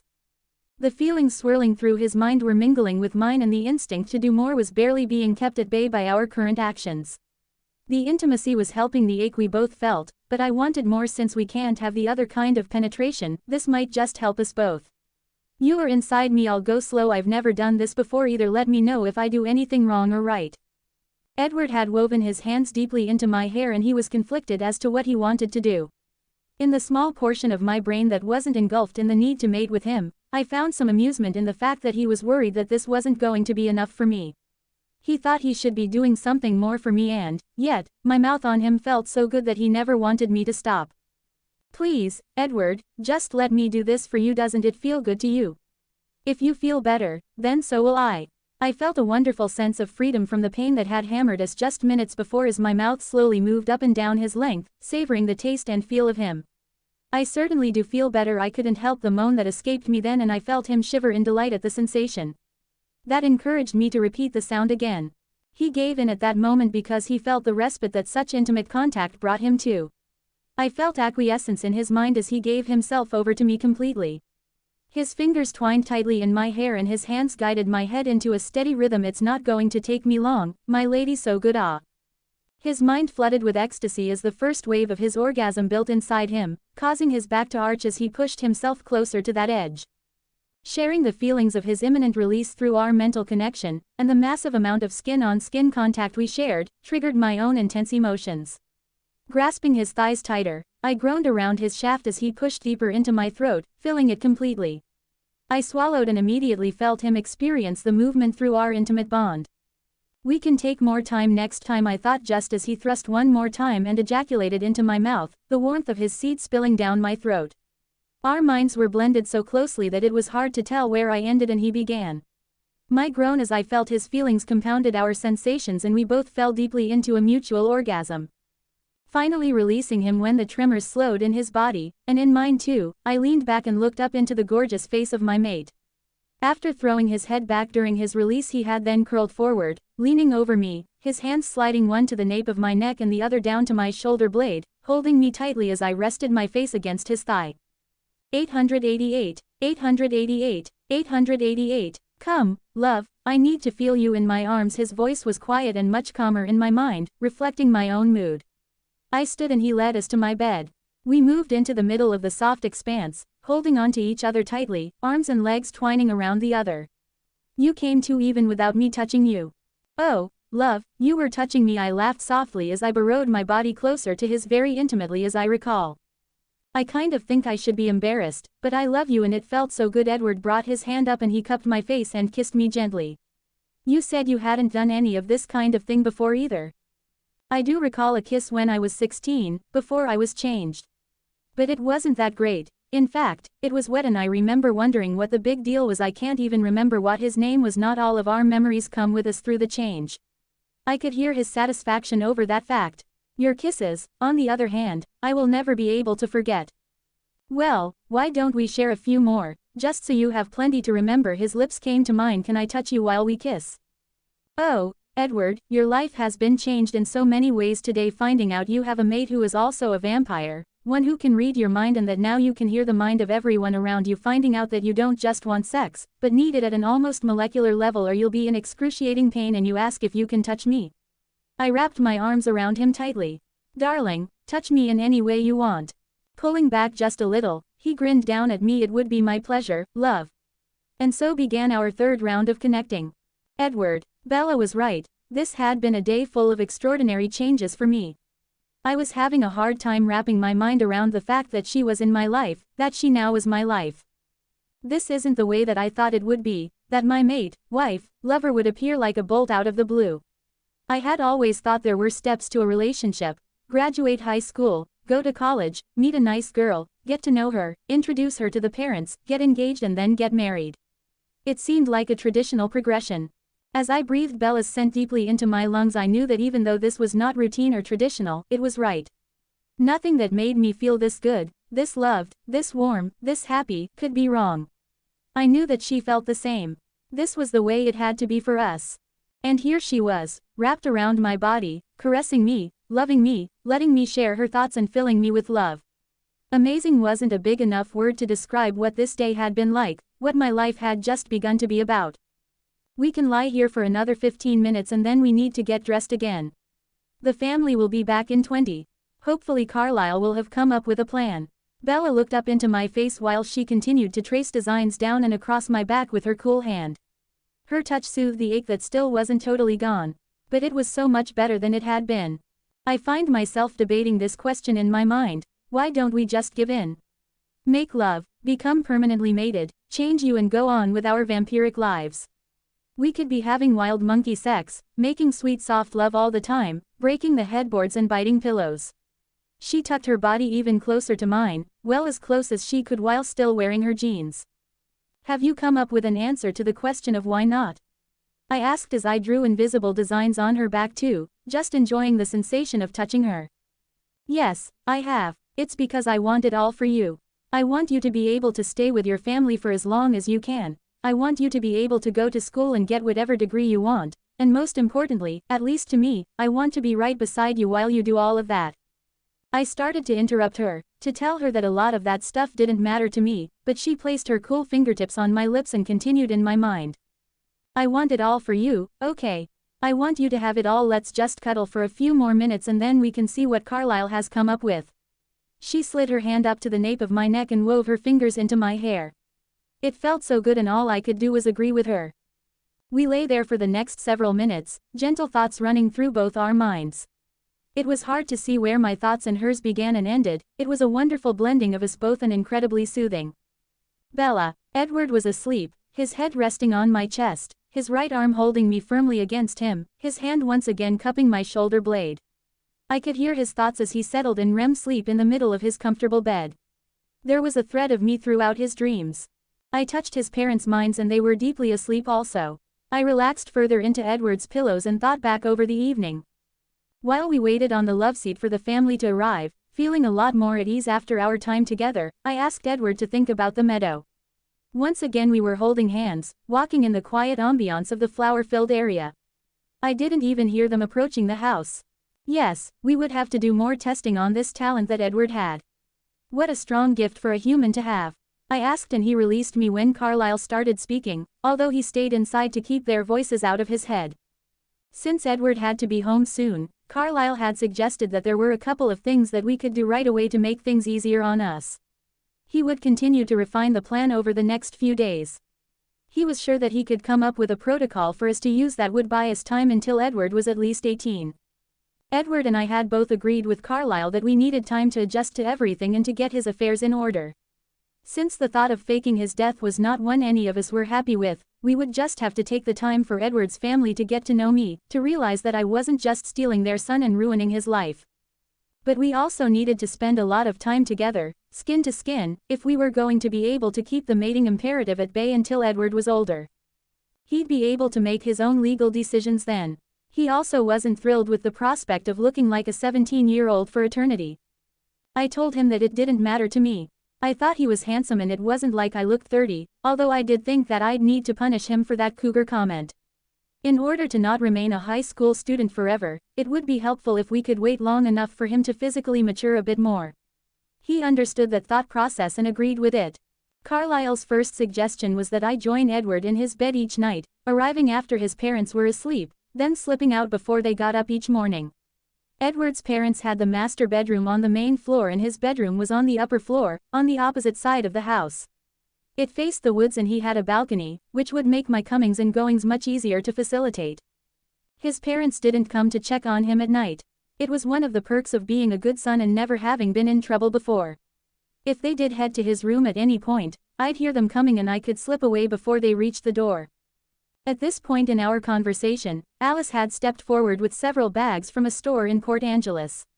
She had not gone hunting game, but hunting for something for us to sleep in. She was pleased to show Edward the many pairs of board shorts that she had found for him to wear as sleep pants. For me she had an assortment of yoga pants, in a veritable rainbow of colors. Most of them had sayings across the seat: juicy, yummy, tight, you wish. It was a good thing that I couldn't blush. But that didn't stop Edward from blushing when she suggested he could wear the board shorts one night, and I could wear the yoga pants the next. I looked at Emmett, wondering if he was going to say anything either out loud or in his mind, but all he did was look at Rosalie. She smiled her approval, but when she looked away I heard him think, she'll forget about that soon. Man, who is going to wear the pants in that mating? I glared at him and he just smiled his cheeky grin and thought, hey, this is going to be blast, having the two of you around all the time. Let the sexy times roll. This is going to be great for Rosie and me. Jasper isn't going to be able to keep a lid on the lust you two are going to be spewing all the time. Rolling my eyes, I had focused back on Carlisle. Esme will meet you at the school office tomorrow and she'll have Bella moved into all of your classes, Edward. Except the one with Jasper, we might as well leave that one alone. You'll be able to hold hands with Bella and be together during school that way. How much togetherness are they going to be able to get away with in school? Are they going to be ducking into the janitor closet between classes? Are you going to write a doctor's note giving them permission? Emmett asked. Rosalie gave him that look and he quieted down. I think he was still at least partially afraid of what she would have Edward rip off of him if he took the teasing too far, at least the verbal teasing. He was going to have a lot of fun speaking in my mind. I should remind him that Edward was going to be able to hear him easily, soon, and if he wanted to keep all of his body parts together, he should keep himself in check. Carlisle didn't address Emmett's last two questions, but did the first. I think that if Bella and Edward are able to be together all night long, with skin-to-skin contact, it should give them a well to draw from for the times that they are not together and touching. That, along with hand-holding during the school hours, should be able to give them enough togetherness to give us time for Edward's family to accept Bella into their lives. It will also give Edward time to physically mature a little more and to reach his 18th birthday. Carlisle paused to consider his words. This will be hard on you both. The mating imperative is strong once our mates are found. But, if you can hold on for another 8 months, it will be very helpful for the rest of your lives. It will also prepare you for making the change, if you choose to do so. That's not a given, and it's not a decision you have to make right now. We do have time for that. Carlisle's face lit up as he continued, now, this meadow phenomenon, I would love to be able to look into that a lot more. Edward, you are in there now, correct? Yes, I am. Your mental voices are way too loud right now. Bella says she's learned some tricks to keep the roar down, but I'm actually really good right here. He paused and looked at Carlisle, a look of concentration on his face. Carlisle's face registered shock, just as I realized that I couldn't hear him anymore. What? Oh my, I'm in here with you. Esme was startled. I can't hear Carlisle anymore. Her face showed surprise when she and I both found ourselves standing in the meadow, holding our mates' hands. Edward, this is magnificent. Carlisle's eyes were darting here and there as Esme clutched his hand, also taking a good look at the flowers and the brook. I could hear all three of them, but not those left in the living room. There was a small crease in Edward's forehead as I realized the amount of energy this was taking from him. Let us back out, Edward. When the three of us were back outside of the meadow, the smile on Carlisle's face was almost as bright as the sun we had seen shining there. He loved to find new things for his scientific mind to explore. Edward looked a bit piqued, and I held his hand tighter. Edward, that took a lot out of you. I think you are going to have to work up to bringing so many into the meadow with you. Do you feel drained at all with just yourself in there? Carlisle asked. No, now that I know how to get here, it doesn't seem to take much effort. When it was just Bella here with me, it was easy too. But bringing you and Esme in took a lot more energy. He leaned back into the love seat and I could hear how tired he was. We have plenty of time to study this gift of yours. Right now it's time for you to head home. I work the midnight shift at the hospital, so maybe after school this week we could work with this more. Edward nodded his approval of that idea. So, Bella will join you when you retire each night. She'll share classes with you during school hours. You could take turns driving to and from school, which will give you even more time together. I hear Bella is joining the debate team. Carlisle smiled at me in endorsement of the idea. The meetings are only once a week until after Christmas, I believe.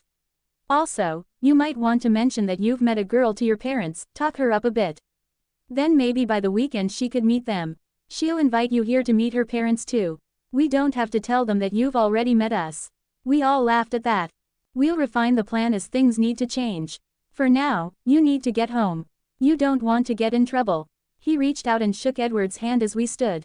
We can make this work, son. Jasper suggested that I go hunt. He could feel how finely drawn I was becoming. Neither one of us was worried about the bloodlust, but the state of arousal and the focus of need were wearing on me. I walked Edward towards the door as everyone shouted out their goodbyes. Esme came and hugged him. Have faith, Edward, this will work out. Welcome to the family. She gave him a kiss on the cheek and we went out to his motorcycle. I'm going to hunt and then I'll meet you in your room. I had my arms around his waist and he was holding me like he was never going to let me go. He was holding me in his meadow too. I feel pretty good right now, but it scares me to think that you are not going to be right next to me for the next couple of hours. His thoughts were still calm, but I could see the edge starting to form. Just remember, it will only be 2 hours.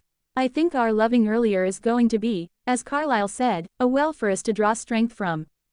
When you are away from the house, and everyone else's thoughts, come out of the meadow, you'll be able to hear me probably more clearly when I am near your house. That should help, having that mental connection. I don't know when the connection will be able to reach out over miles, but I won't be far tonight anyway. Now, go, don't be late for dinner. Do unlock your deck door and I'll be there waiting when you are done eating. I gave him a last firm hug and stepped back. I love you, Edward. I love you, Bella. I'll see you soon. He started the bike and was soon gone. I felt the tug begin anew, but it was manageable. When he reached the road he came out of the meadow and I could feel the link to his mind again. It was a soft whisper, filled with love. I looked up as Jasper joined me. Let's go hunt. You need it. Alice will meet us at his house with the sleep pants, and she has a gift for the two of you. I rolled my eyes. Should I be scared? No, he said laughing, you'll like it. They were both shielding their thoughts so I couldn't catch what the gift was. They really had become quite adept at that over the past 23 years. Okay, let's go. The sooner I hunt, the sooner I can be waiting in his room. We decided to go for the easy meal and I quickly drained 2 mule deer. He only took one as he had already taken one earlier while they were giving us privacy. The soft connection between Edward and I was soothing. He kept checking to make sure that we still were linked as he ate his dinner. I wondered if he could hear his parents' thoughts and asked him. After a moment he said a very surprised no. It will be interesting to see if you can. When I'm closer I'll be there soon. Did you unlock your door? I asked him. Yes, I did and left the light on for you too. I'm almost done eating, I'll do the dishes for Mom. Then I'll be up. Where are you now? He asked as I saw him gathering the dishes and making small talk with his folks. Edward was getting pretty good at the double tasking, talking both to me and to his family. Jasper and I are just over the ridge east of you. Alice is waiting at the tree line behind your house. She has a surprise for us. I'm told that I shouldn't worry, that we'll both enjoy it. How are you feeling? I'm beginning to feel the pull just a bit. Edward took stock as he rinsed the dishes and placed them in the dishwasher. It's not bad yet. I think that the intense time we spent this afternoon in your bedroom helped a lot. His mind quickly flipped through some of the highlights of the time we spent together earlier. I found myself running ahead of Jasper as those memories reignited the fire that was only banked slightly.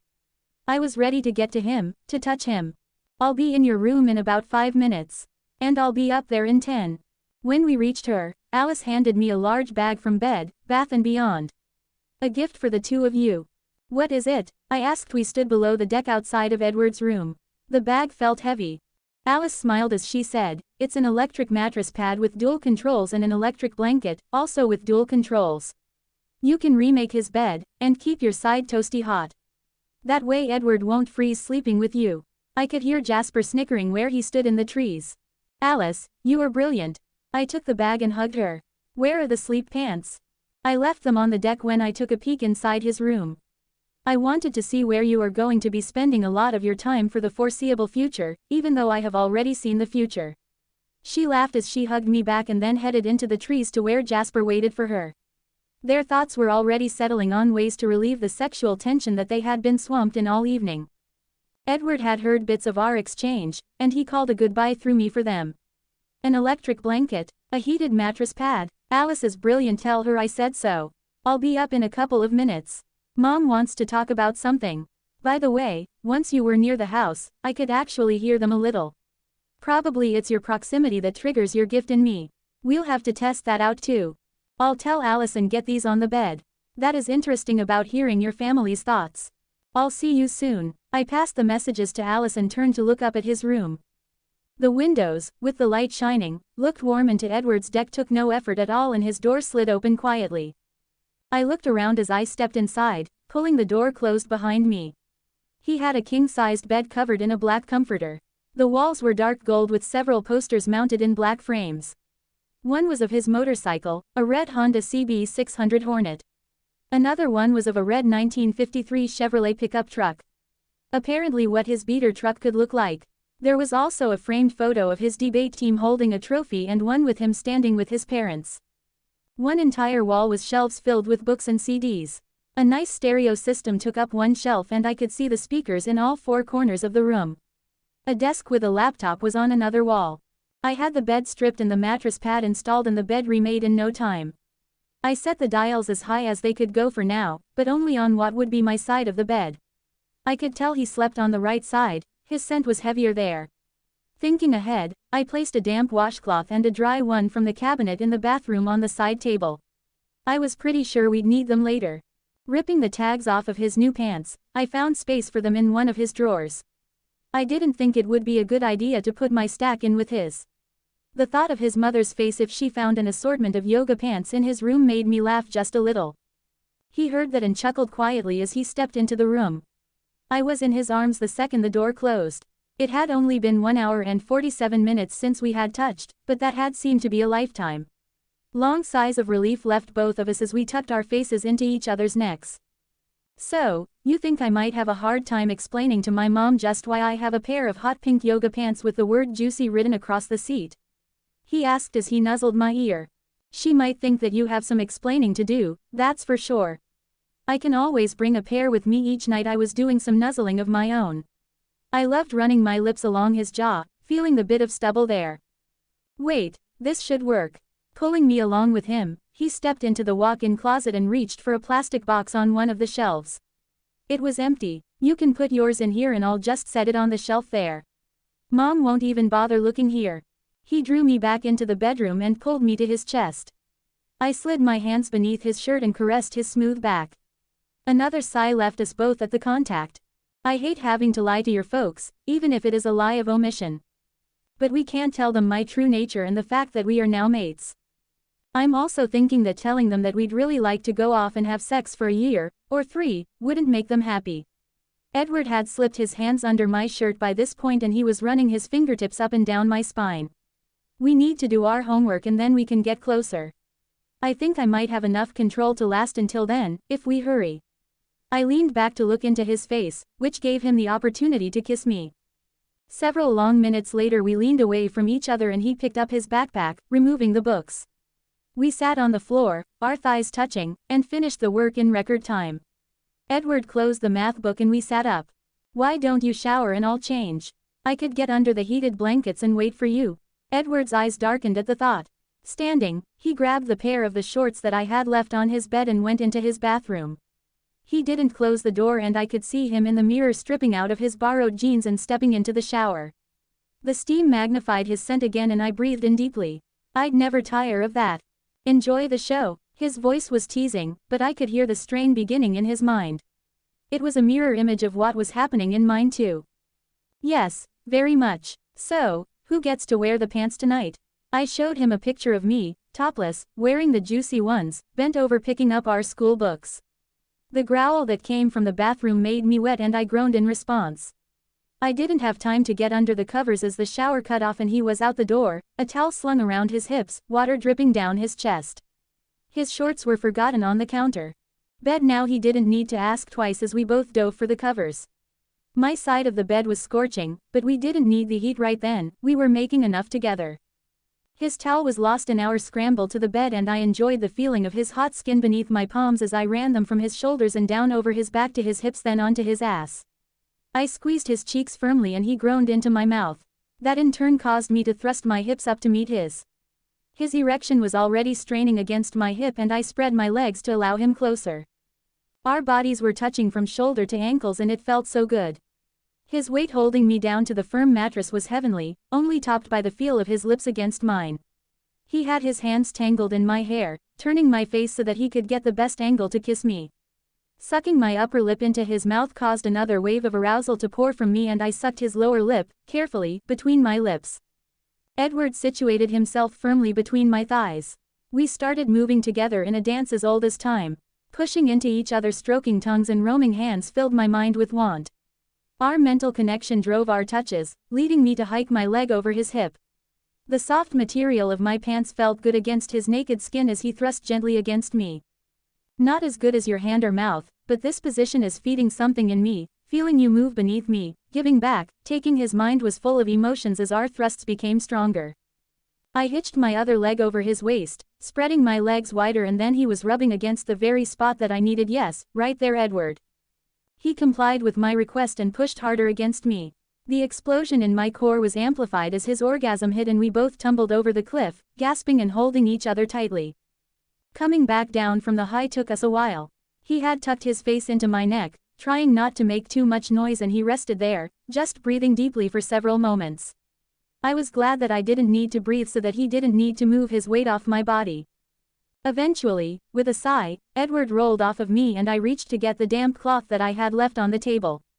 You thought of everything. Well, I tossed the used cloth towards his laundry basket and rolled onto my side of the bed, the heat reaching out to me. I don't want you to get cold while you sleep. Whenever you feel chilled, I'll get toasty for you again. Edward tucked the covers around me and then got up to turn off the light. He didn't lock the door as he knew that I'd be his early alert system. Coming back to bed, he pulled my blanket-wrapped body close to his, kissing my cheeks and then my lips. I love you, Bella. I don't think that I'll ever get used to just how wonderful being with you, loving you is. His eyes were so dark and the smile that graced his beautiful face caused my unbeating heart to clench. Oh, Edward, I love you so much. Our kisses were soft and sweet, the mating imperative appeased for now. This was going to be hard, but if we could keep this level of intimacy up, the quality of our immortal lives would be improved.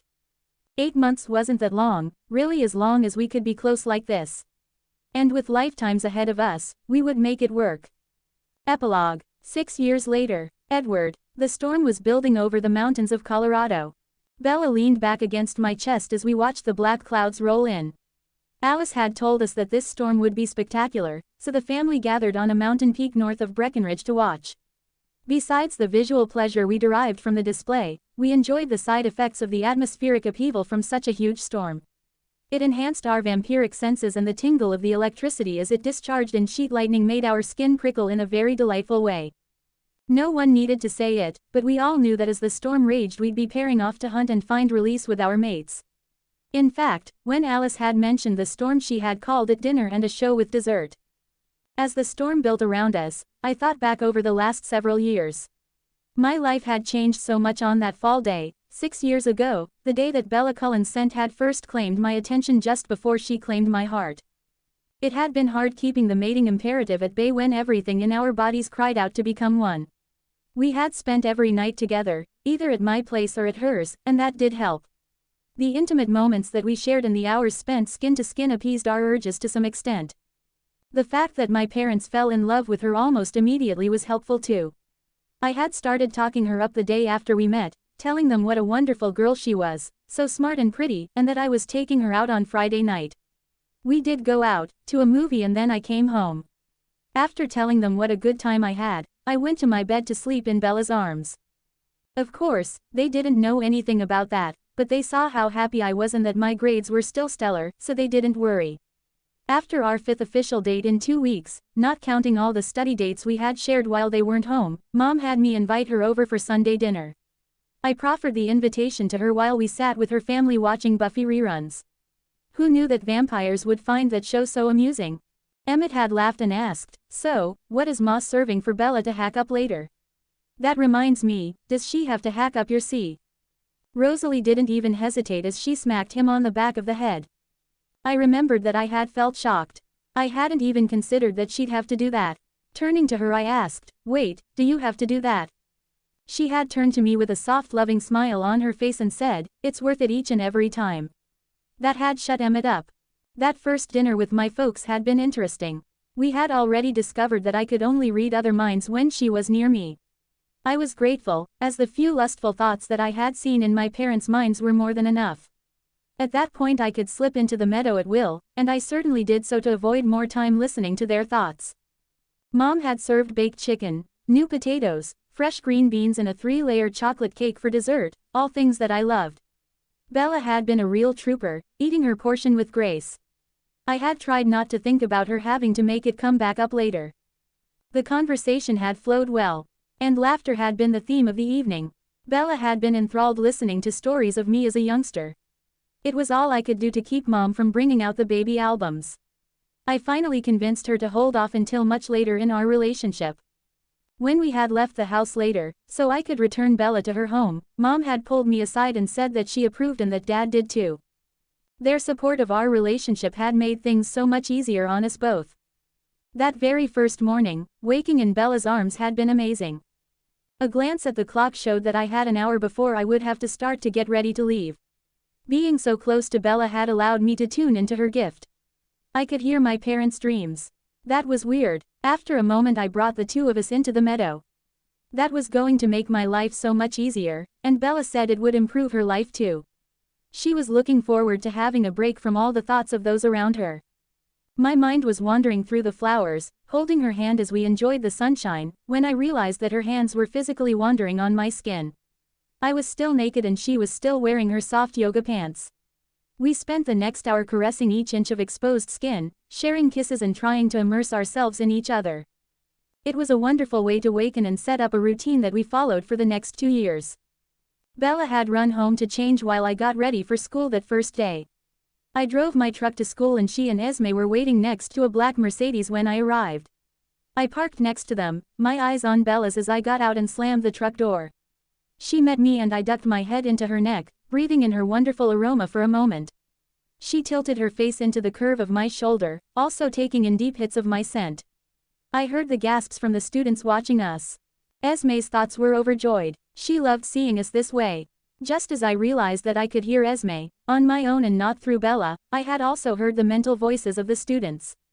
That was it, I took myself into the meadow and Bella joined me there. She said later that it is the best day of school that she had ever had. We had only been apart for an hour at that point, and after the night spent together, the time away from each hadn't been too bad. We'd test ourselves to see how long we could go without the pain coming back. We both acknowledged that we'd never want it to be for long amounts of time. Esme got Bella transferred into my classes and we went about our day, holding hands and sneaking in kisses. The students came to accept our togetherness and our ritual greeting without comment after just a few days. I didn't care what they thought though. I just kept that part of me that could hear them in the meadow and ignored them. The team was pleased for me. They liked Bella's sense of humor, her dry wit and her smarts. Sandy gave me a look that said, "I told you so." I wasn't sure about asking her to join the debate team. I felt that with her gift, and now with mine, that we'd be cheating, since we could hear the strategies of the other teams. I could have kept us in the meadow, but I didn't want the temptation. After some discussion between the team and us, we decided to become the support division for them. We'd do research and act as practice debaters for the active members. We helped them hone their skills and they excelled throughout the year. Gary had been named captain after Sandy moved. She had qualified for state and would be flying back in the spring to attend the big event. In addition to Bella being welcomed by my friends, her family was too. Our table was filled at lunch with the team and the Cullens. The student body just couldn't get over it. The gorgeous new kids had joined the geeks. A couple of times a few of the popular kids had tried to join us, but a cutting remark from Rosalie on the state of Jessica's clothes and about the smell exuding from Mike had put a stop to that. That was good, because I had listened to Mike's mind at one point and I would have had to kill him if I couldn't be in the meadow. He wasn't subtle about taking Bella's clothes off in his mind along with Alice and Rosalie's. For a minute I thought about telling Jasper and Emmett about his fantasies, then sitting back and watching the show, but decided that he wasn't worth it. After a couple of weeks, I noticed that some other couples in the school would also greet their other half the way we did. The first one I noticed, in particular, was the freshman that Bella had sneezed on. He greeted the girl that had come to his rescue the same way. She still glared at Bella when they passed in the hallway. We would both laugh quietly. Having an extended family was interesting. I had been an only child, with the debate team as a surrogate extended family, but having the Cullens in my life sometimes left me speechless and often an uncontrollable shade of red. Emmett was a riot. He lived to make me blush, and since Bella and I were almost constantly walking the fine line of we have to, no we can't, he had plenty of source material. He was also constantly being reminded that I was fragile. The first time someone took him to task for approaching me too roughly I had felt a bit babied. But that was before he had bruised my ribs. Jasper and I had the best conversations about history. We'd sit through our class in school and he'd whisper that he'd tell me what really happened later. That was a blast. Of course, there was a drawback to being in the class with only Jasper. The girls in there hit on him, and on me, every chance they got. I guess my being with Bella had added some kind of cachet to my standing, and I found girls trying to get near me all the time. Well, all the time when Bella wasn't standing right there with me. I loved her subtle vampire vibe. She didn't scare me, but the girls were always wigged out when she was standing near them. It could have been the nearly subliminal growls she gave off when she saw them flirting with me, or worse, touching my arm. We weren't far apart most of the time, and that was very good. A lot of the flirting had stopped after the Halloween party. Bella, Alice and Rosalie had taken care of it then. Certainly one of my fonder human memories, and I was glad that it had come through my change with me. Having the video evidence had helped keep that particular memory nice and clear. I could hear Bella all the time after knowing her for just 3 days. Most of the time we just kept a soft touch on each other, just enjoying the feeling of our connection. We had found that we could keep secrets from each other, but talking directly was such a pleasure. We could contact each other even when we were miles apart. By entering the meadow, I could keep Bella mostly out. She could still feel our connection, but not get a read on my exact thoughts. When she was with me in the meadow, she could hear me clearly. I could also hear anyone who was inside with me. Being connected mentally all the time made Bella's hunting trips easier on both of us. Our touch helped us to stay sane. She also only went immediately after we had an intimate connection. I was fascinated by her mind when she hunted. It was so feral and totally wild kingdom. She would hurry back to me afterwards, and the intensity of our connection, even without going all the way, would rock the rafters. Jasper would have to leave, taking Alice with him, to get away from the levels of lust we'd be broadcasting. Carlisle and I were anxious to find out about my meadow and how it worked. It was effortless for me to get inside and easy for me to bring Bella in also. I couldn't hear the mental meanderings of everyone around me when I was there, and neither could Bella. We had found out early on that if I wasn't in close proximity with her, I couldn't hear anyone else. Carlisle had theorized that when I became a vampire, and Bella's immortal mate, I would take on at least some aspects of her gift. Starting the first week, we'd hurry to her place, or mine, right after school. We'd spend an hour or so immersing ourselves in each other. Considering we were both virgins, our learning curve was high and our sessions were very satisfying. Emmett enjoyed teasing us that we were making an art out of dry humping. Whatever, it worked for us, over and over again. After our connection time, we'd research my meadow with Carlisle. It soon became natural for me to step into the glade whenever the other voices in my mind got too loud. Bella enjoyed being in there with me, having the respite from hearing her family and the people at school. I was intrigued that I could be in the meadow, but still able to function within real time, for want of a better phrase. Bella said that vampires could compartmentalize many threads of thoughts at one time.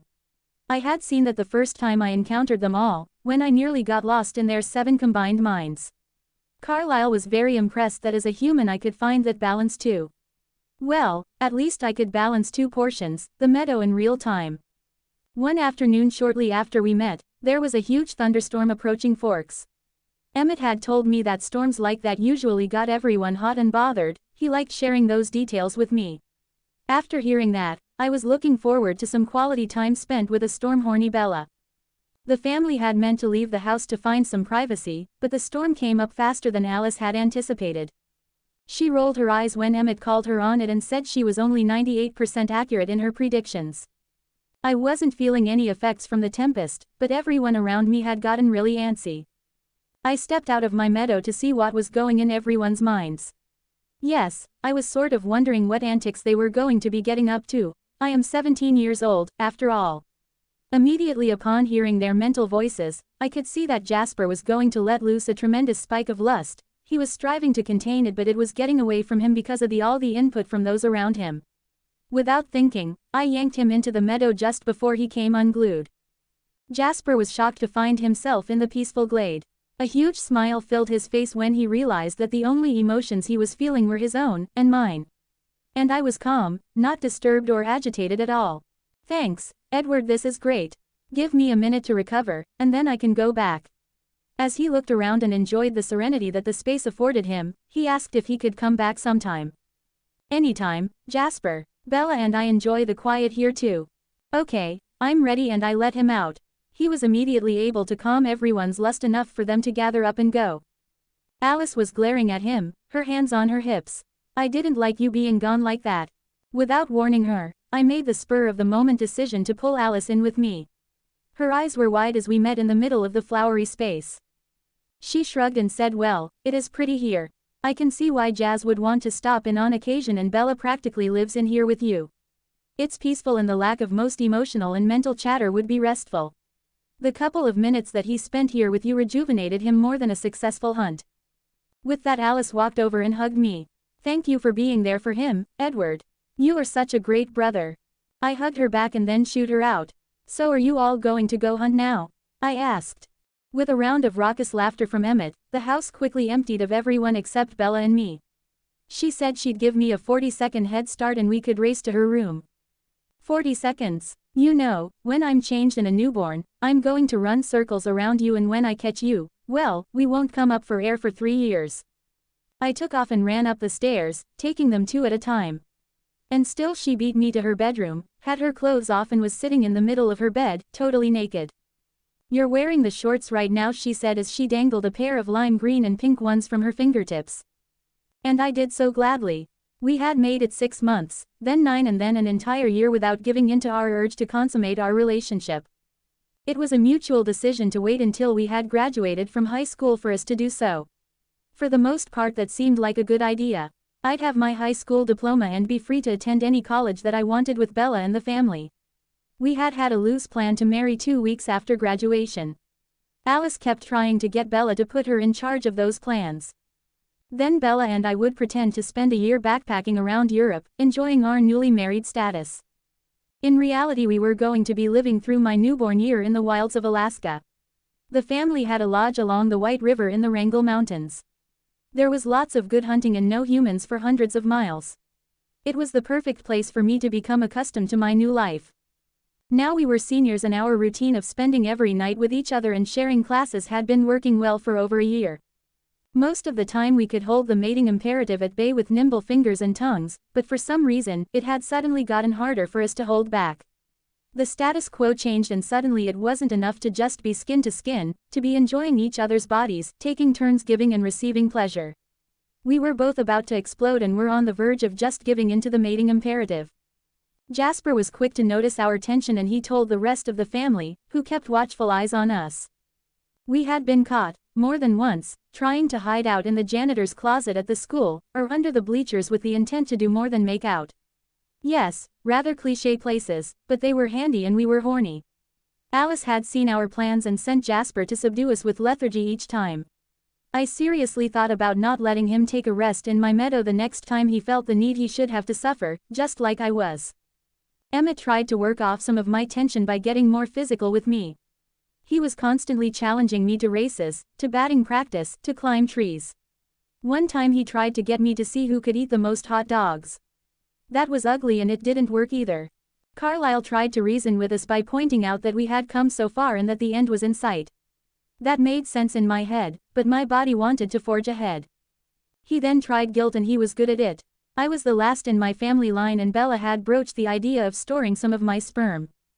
That maybe at some point in the future we could have a baby through a surrogate. Carlisle pointed out that I hadn't made a deposit yet, and he'd need some time to set up a couple of appropriate storage facilities. That had been on the agenda for a couple of months in the future. Why a couple of places? Well, we wouldn't want all my eggs, swimmers, in one basket, so to speak. Bella and I were so close to giving in, for her to change me and just taking our year or 3 when Esme came to our rescue. She made us sit down in the living room while she stood before us. She had a binder in her arms. The words, "The List by Laura A. Cullen," were on the front. I was wandering around the internet and found something that might help you to find new ways to express yourselves, without giving in to the mating imperative. I know that you both want to stick to the plan, but it's getting harder for you to do so. Esme smiled at us both, concern and compassion equally filling her eyes. This writer's characters have decided to not have intercourse until they are married. But they still want to be close and they need to find release with their partner. She has compiled quite the list for them to remain chaste, but still be intimate. Esme handed the binder to Bella. I think that if you two read this, together, you might find some inspiration that will help keep things new and fresh and relatively chaste. I would suggest a chapter every so often, maybe twice a month. Or as the need arises, it's up to you. Bella and I both looked at the book in her lap and then up at Esme. Words of thanks were ready to leave my lips when Emmett bounded into the room. "Dude, Bella's mom is giving you a sex manual." "Righteous." A ringing slap followed by a prolonged howl trailed Emmett's words. Rosalie wasn't the only one who had perfected the smackdown of Emmett over the years. Esme's eyes were now narrowed as she glared at her cringing son. "What did Rose tell you last year? Do you really think that you should be playing fast and loose with your words when your most precious body parts are on the line?" Emmett covered his lap with his cupped hands. "I'm sorry, ma'am." He turned to us and offered us an apology too, remorse sounding through every word. We accepted his apology and Esme said that if he could contain himself, she'd give Rosalie their copy of the list that she had bound for them too. Apparently this book was so good that every couple in the family was getting one. Bella and I took our copy to her room and didn't leave for several hours. The list got us through the last months of our senior year of high school. Sometimes we read more than one chapter per weekend. From the moment I accepted the fact that Bella was my soulmate, my love, my everything, I knew that I would do whatever it took to be with her always. Humans got a lifetime to share their love. By becoming like her, by becoming a vampire, I'd have lifetimes to devote myself to her. I knew it was the right decision to wait to change me, at least in the long run. There were times during those 2 years that we both wanted to toss that decision out the window. Our mantra became, "Follow the plan." We chanted it a lot, sometimes together and sometimes separately. The plan made a lot of sense. It allowed me to grow into my body a bit more, let me finish high school and let me spend time with my family. Much thought went into that last one. To tell them, or not? That really was the question and hours of discussion went into it. Finally, after making the decision in many different ways, with Alice looking into the future for us, we decided to take the plunge and tell them. My mother and father had come to enjoy time spent with the Cullens. Mom and Esme had so much in common. My dad and Carlisle would get into long discussions about how to save the world. It was great watching them spend time together. Bella and I both kept tabs on them to see if they had any suspicions about the nature of the Cullens. They tended to overlook a lot of things because they were just so happy for me, and for Bella, too. They loved her like a daughter, or rather, like a daughter-in-law. Esme planned a fantastic dinner for the great reveal. She fussed all day to make the meal perfect. I think she changed the linens on the table at least 3 times. I finally just grabbed her and hugged her, pulling her into the meadow with me. "Esme, my parents already love you all. They appreciate the way you've raised Bella, even if they don't know just how that all came about. They didn't know yet, but would be filled in with all the facts tonight. I firmly believe that the most important thing to them is going to be my happiness. They've always said that, and I trust them. I know, Edward, and I trust Alice's view of how they will take this. But I want them to be comfortable and I'm worried that they will be hurt or scared." Her arms were tight around me as we stood and watched the brook babbling along its grassy banks. "It will be fine," I assured her. And it was. My parents were shocked, but the friendship that they had forged with Carlisle and Esme had been cemented through their mutual love for Bella and me. They had a lot of questions, which were answered to the fullest extent possible. I had been correct, they just wanted me to be happy. My impending change brought a lot of questions. Our bond was explained, the fact that we were soulmates and what that meant to a vampire. They had already seen the depth of our commitment and weren't all that surprised. I was grateful that they didn't ask too many questions regarding just how close we had already become. We also didn't disclose Bella's mind-reading gift and how that would probably come to me full-time once I was changed. We wanted them to have the truth, but they didn't need all the details. Dad and Mom both supported Bella's wish to save some of my seed for possible future use. They had had questions about a baby in the house with vampires, but Carlisle assured them, and me too, that bloodlust wouldn't be a problem by the time we came to that decision. The most important thing that was impressed upon them was the need for secrecy. They were told about the Volturi and the fact that we would all be killed, the Cullens included, if it was known that they knew the secret. Mom and Dad were concerned for me and promised that they would never tell. Being able to still be in my life, after the first year or so, made their promise an easier one to make. Also being able to still be in touch through phone calls and video messaging during that time would help them immensely. Alice saw that they would keep their promise. When I told them of my plans to continue my higher education, to become a doctor and that I wanted to go into pediatric medicine, knowing that it might take me several years to reach that level of control. Well, that cinched the deal for them. Bella would be attending school with me, getting her second medical degree. My mother's comments were along the lines of, my son, the doctor. My daughter-in-law, the doctor. And a grandchild too, works for me. The evening was deemed a success. They both thought of questions as time went on, which were answered as they arose. I had questions too, and we all learned together. A week later, my father called me to his study. My mom was there with him, practically humming with excitement. Earlier in the week we had discussed my decision to become like the Cullens and our future. It had been understood that Bella and I would marry. At least it had been understood between the two of us and Alice. Edward, my dad began. We got the impression that you hadn't formally asked Bella to be your bride. Is that true? Yes, Dad, we've just known that we would be together as mates, and that we would marry when school was out, before any other changes occur. Mom grimaced the slightest bit when I used the word changes. Well, son, we've been holding something for you, a gift from your grandmother Masson. She died shortly after you were born. She decided when she held you for the first time that you, her only grandson, should have her engagement ring. She told us to tell you that it had brought her great enjoyment and she hoped it would bring your bride the same. My mother stood and stepped close to my dad, a box held in her outstretched hand. Incredibly touched, I took the black satin box and opened it. A large round diamond, flanked by two kite-shaped diamonds, twinkled up at me. It was gorgeous and I could immediately see it on Bella's hand. It's set in platinum, but if you don't think that Bella will like it, you could easily sell it and get something that you think that she'd love. My mom had moved to my side and was anxiously awaiting my decision. Mom, Dad, she will love this. Sudden tears filled my eyes and I turned and swept her into a hug, my hand still clutching the little box. I had slipped into my meadow as soon as I realized where this conversation with my folks was going, not wanting Bella to hear. But I could suddenly hear her concern as she struggled to figure out why I was so emotional. I heard the faint echo of her voice. She was on her way to me. I was so grateful in that moment that I was going to get to have it all. My mate, my family and a future filled with possibilities. The plan was a success. We had restrained ourselves for a year and a half, which meant that things would be easier for my family, and for me. My new family told me that the change would perfect my body and I wouldn't have to spend the many years of my future looking like a high school student. I was grateful, now, that we had survived the waiting time.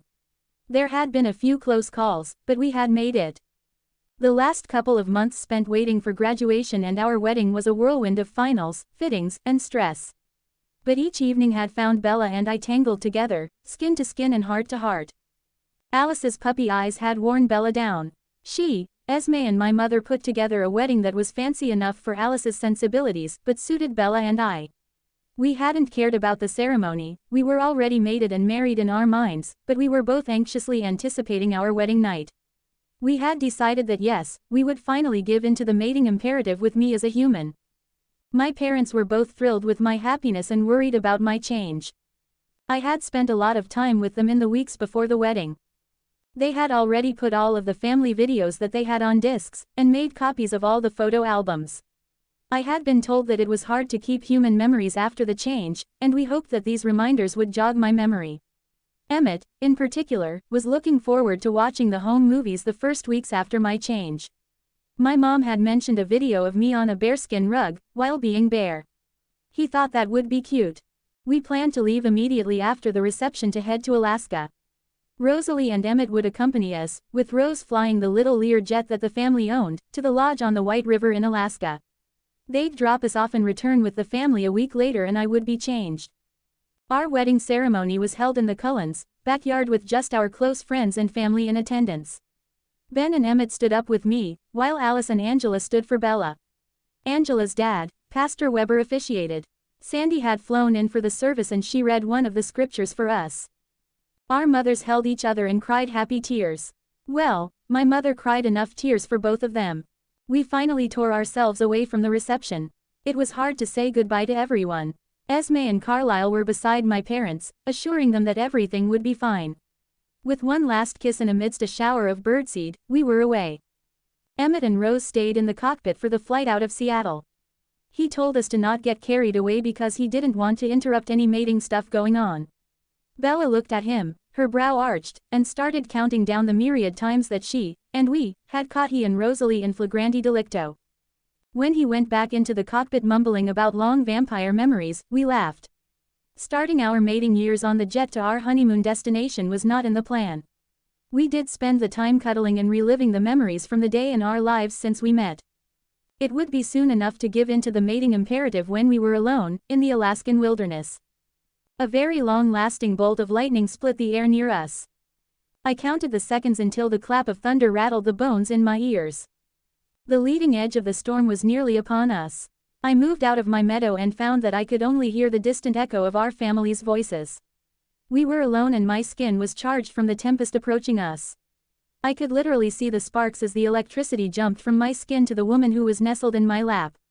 If her long hair hadn't been in a tight braid, it would have been lifting in the static-filled air. I was just thinking about your first weeks as a newborn. It was a good thing we were so deep in the wilderness.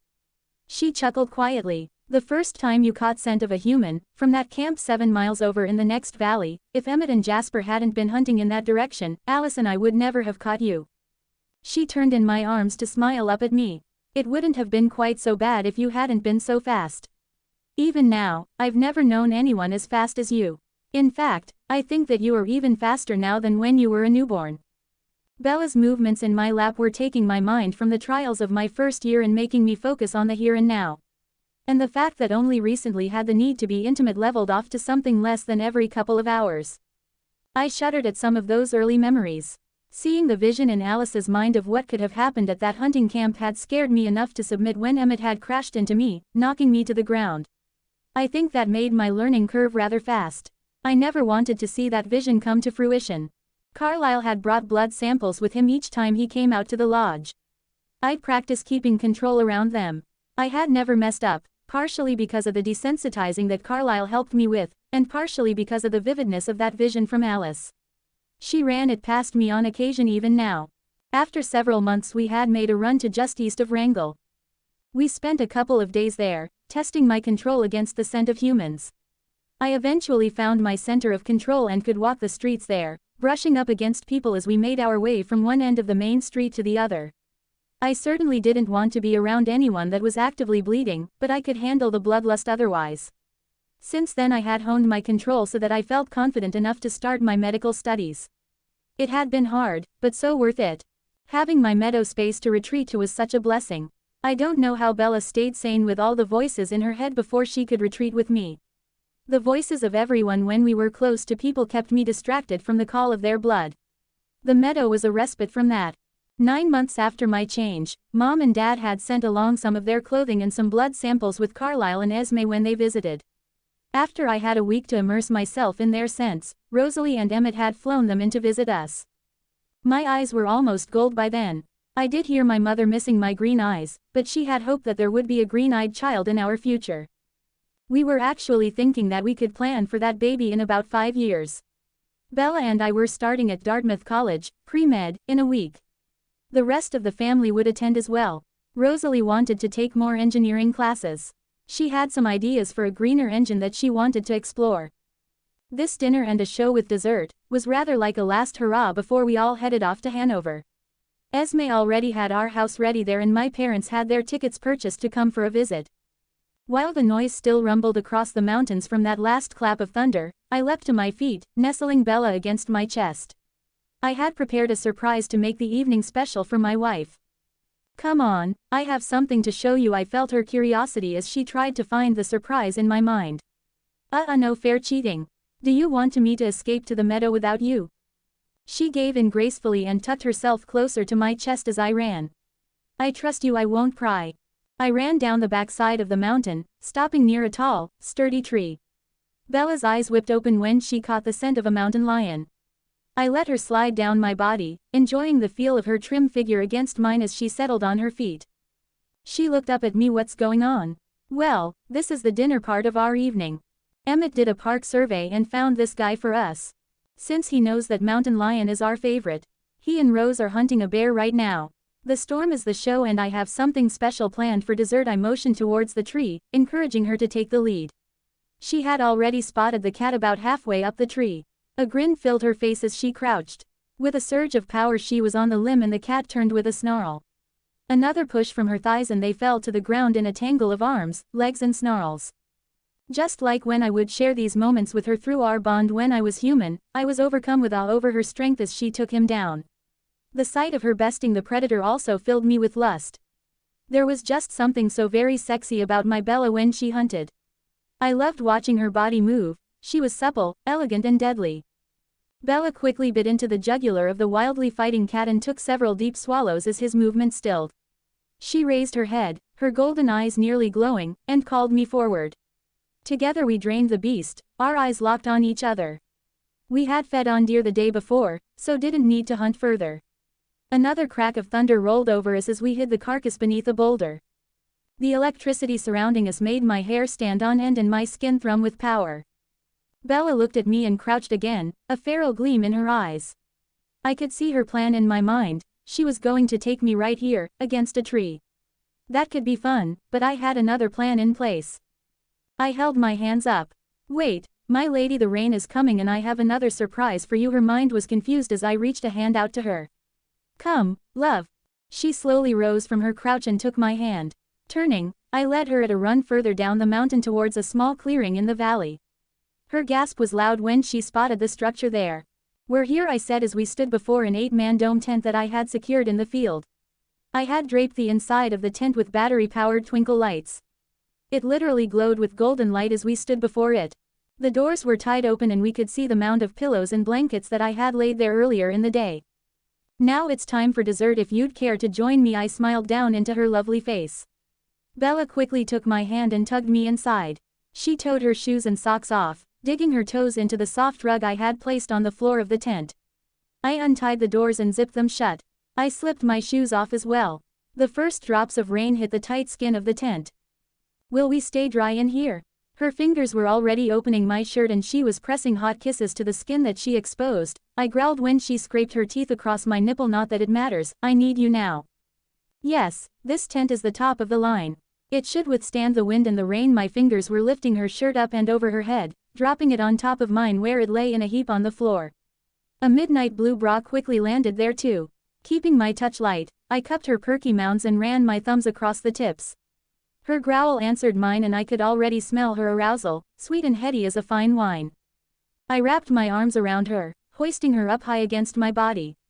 I began kissing her sweet lips, sucking the lower one into my mouth. She wrapped her legs around my hips and pressed her breasts into my chest. Cupping her shoulder blades in my hands caused her to growl again. I love it when you do that. I've loved it from the very first time. Her hands were woven into my hair and she pulled gently as she tilted my head up to kiss along my jawline and down to my throat. She paid particular attention to the small scar that she had created when she changed me 4 years ago, following the slightly raised edges of it with her tongue and then sucking gently. And I love it when you do that. Turning my back to the pile of pillows, I fell back onto them, holding her firmly to me. She raised her head and laughed, the sound sent shivers of delight through me. Her laughter stilled as I thrust my hips up and against her body. Some of us have too many clothes on, Bella said as she moved to rise, but my hands on her hips stopped her. She collapsed back down onto my chest and the feeling of her pebbled nipples against my upper body caused my groin to tighten even further. For nearly 2 years it was enough. I thrust against her again, smiling as I hooked my fingers into the waistband of her jeans. With a deft twist I ripped them from her body and tossed them aside. Her growl filled the tent, nearly overwhelming the sound of the now pounding rain. I moved my hands to her back, gently massaging the smooth flesh across her shoulders, down over her hips and then grasping her rounded buttocks and pulling her body firmly against my erection. It's not nearly enough now. She was out of my hands and kneeling beside me in a blink of my eyes and my jeans were in shreds too. I sure hope you brought us more clothes or we're going to be very sparkly in the light of day tomorrow. I glanced over at a bag near the door of the tent. Of course, my lady Alice handed it to me when I came up here to get things ready. I would have thought of it but probably not until tomorrow. Her laughter rang out once again. Lightning flashed in the distance, but close enough to illuminate my body. Her laughter trailed off as she took in the state of my arousal. A look crossed her face as her eyes darkened, the same look she wore while hunting. I leaned back into the pillows to enjoy what was to come as her growl warned me a second before she pounced. Her thighs straddled my own, the heat from her center pressed firmly against me. She twined her fingers into mine and pulled them up over my head. Our lips pressed tightly to each other's and I sighed as she slipped her tongue deeply into my mouth. Kissing each other freely had been one of many things I appreciated about being changed. As her tongue tickled the roof of my mouth, my hips jerked upwards in response. Rolling her over and pressing her into the cushions, I nipped at her earlobe, then suckled the spot just below it. Her hips were pressing into mine as her legs came up to hold me firmly between her thighs. Both of us had our hands stretched up over her head, our fingers still tightly entwined. Slowly we began rocking against each other, just enjoying the feel of skin against skin. We weren't in a hurry, the night was long and the storm hadn't reached its peak yet. After several minutes Bella flipped us over, and lifting her hips, slipped me into her wet folds. A long sigh left us both at the intimacy of the moment. That first moment of connection always made me feel like I had come home. I knew that our bodies were the temperature of the cool ambient air around us, but the heat generated by our connection made me feel like she had encased me in velvet fire. Blue sparks of static, jumping between our bodies, sent our senses reeling. Holding her hips, I started to move, to thrust up into her, but she placed her small hand in the middle of my chest, stilling me. Keeping her eyes on mine, she loosened the band holding her long braid in place. I watched as she slowly ran her fingers through the tightly woven strands, freeing them and then shaking her head, fluffing the long tresses out. I was right, the electricity surrounding us made her hair appear almost alive as it flew around her shoulders. The twinkle lights hanging around the tent picked out gold and red in the waves of her hair. She was so beautiful, she took my breath away. A flash of lighting lit the interior of the tent. It highlighted her soft curves and threw portions of her body into deep shadow. She looked like the finest porcelain, painted with a master's touch. I ran my hands from her knees, up her hips, pausing at her breasts and feeling their weight. She leaned into my hands and rocked her hips gently against me. I lifted a hand to the silky strands of her hair, twisting it around my fist and pulling her down towards me so that I could kiss her again. I was mesmerized, lying in the curtain of her hair, feeling her teeth nipping at my upper lip. We heard the tempest outside increase in fury as it whipped around the tent, the energy surrounding us drove our passion and she began to stroke along my length, faster and harder. Another burst of lightning lit the tent, immediately followed by a clap of thunder that shook the very ground that our tent was tethered to. The charge from the lightning suddenly engulfed us and our loving turned wild in a rush. It was as if the elements were driving us on, pushing us towards our release. We both needed more and I flipped our positions. She was now below me, her eyes dark with lust and love, her hair splayed out upon the pillows. She looked like a siren, calling me closer as her tongue came out and licked her lower lip. You need to share that. I held her face in my hands and sucked the tip of her tongue into my mouth. She slipped it in and out of my mouth in rhythm with our bodies' movements. All of my weight rested against her as our hips continued to thrust against each other. Another bolt of lightning flashed near our tent. We heard the cracking as the tree it hit split asunder and the thunder crashed around us like an entire percussion section of an orchestra.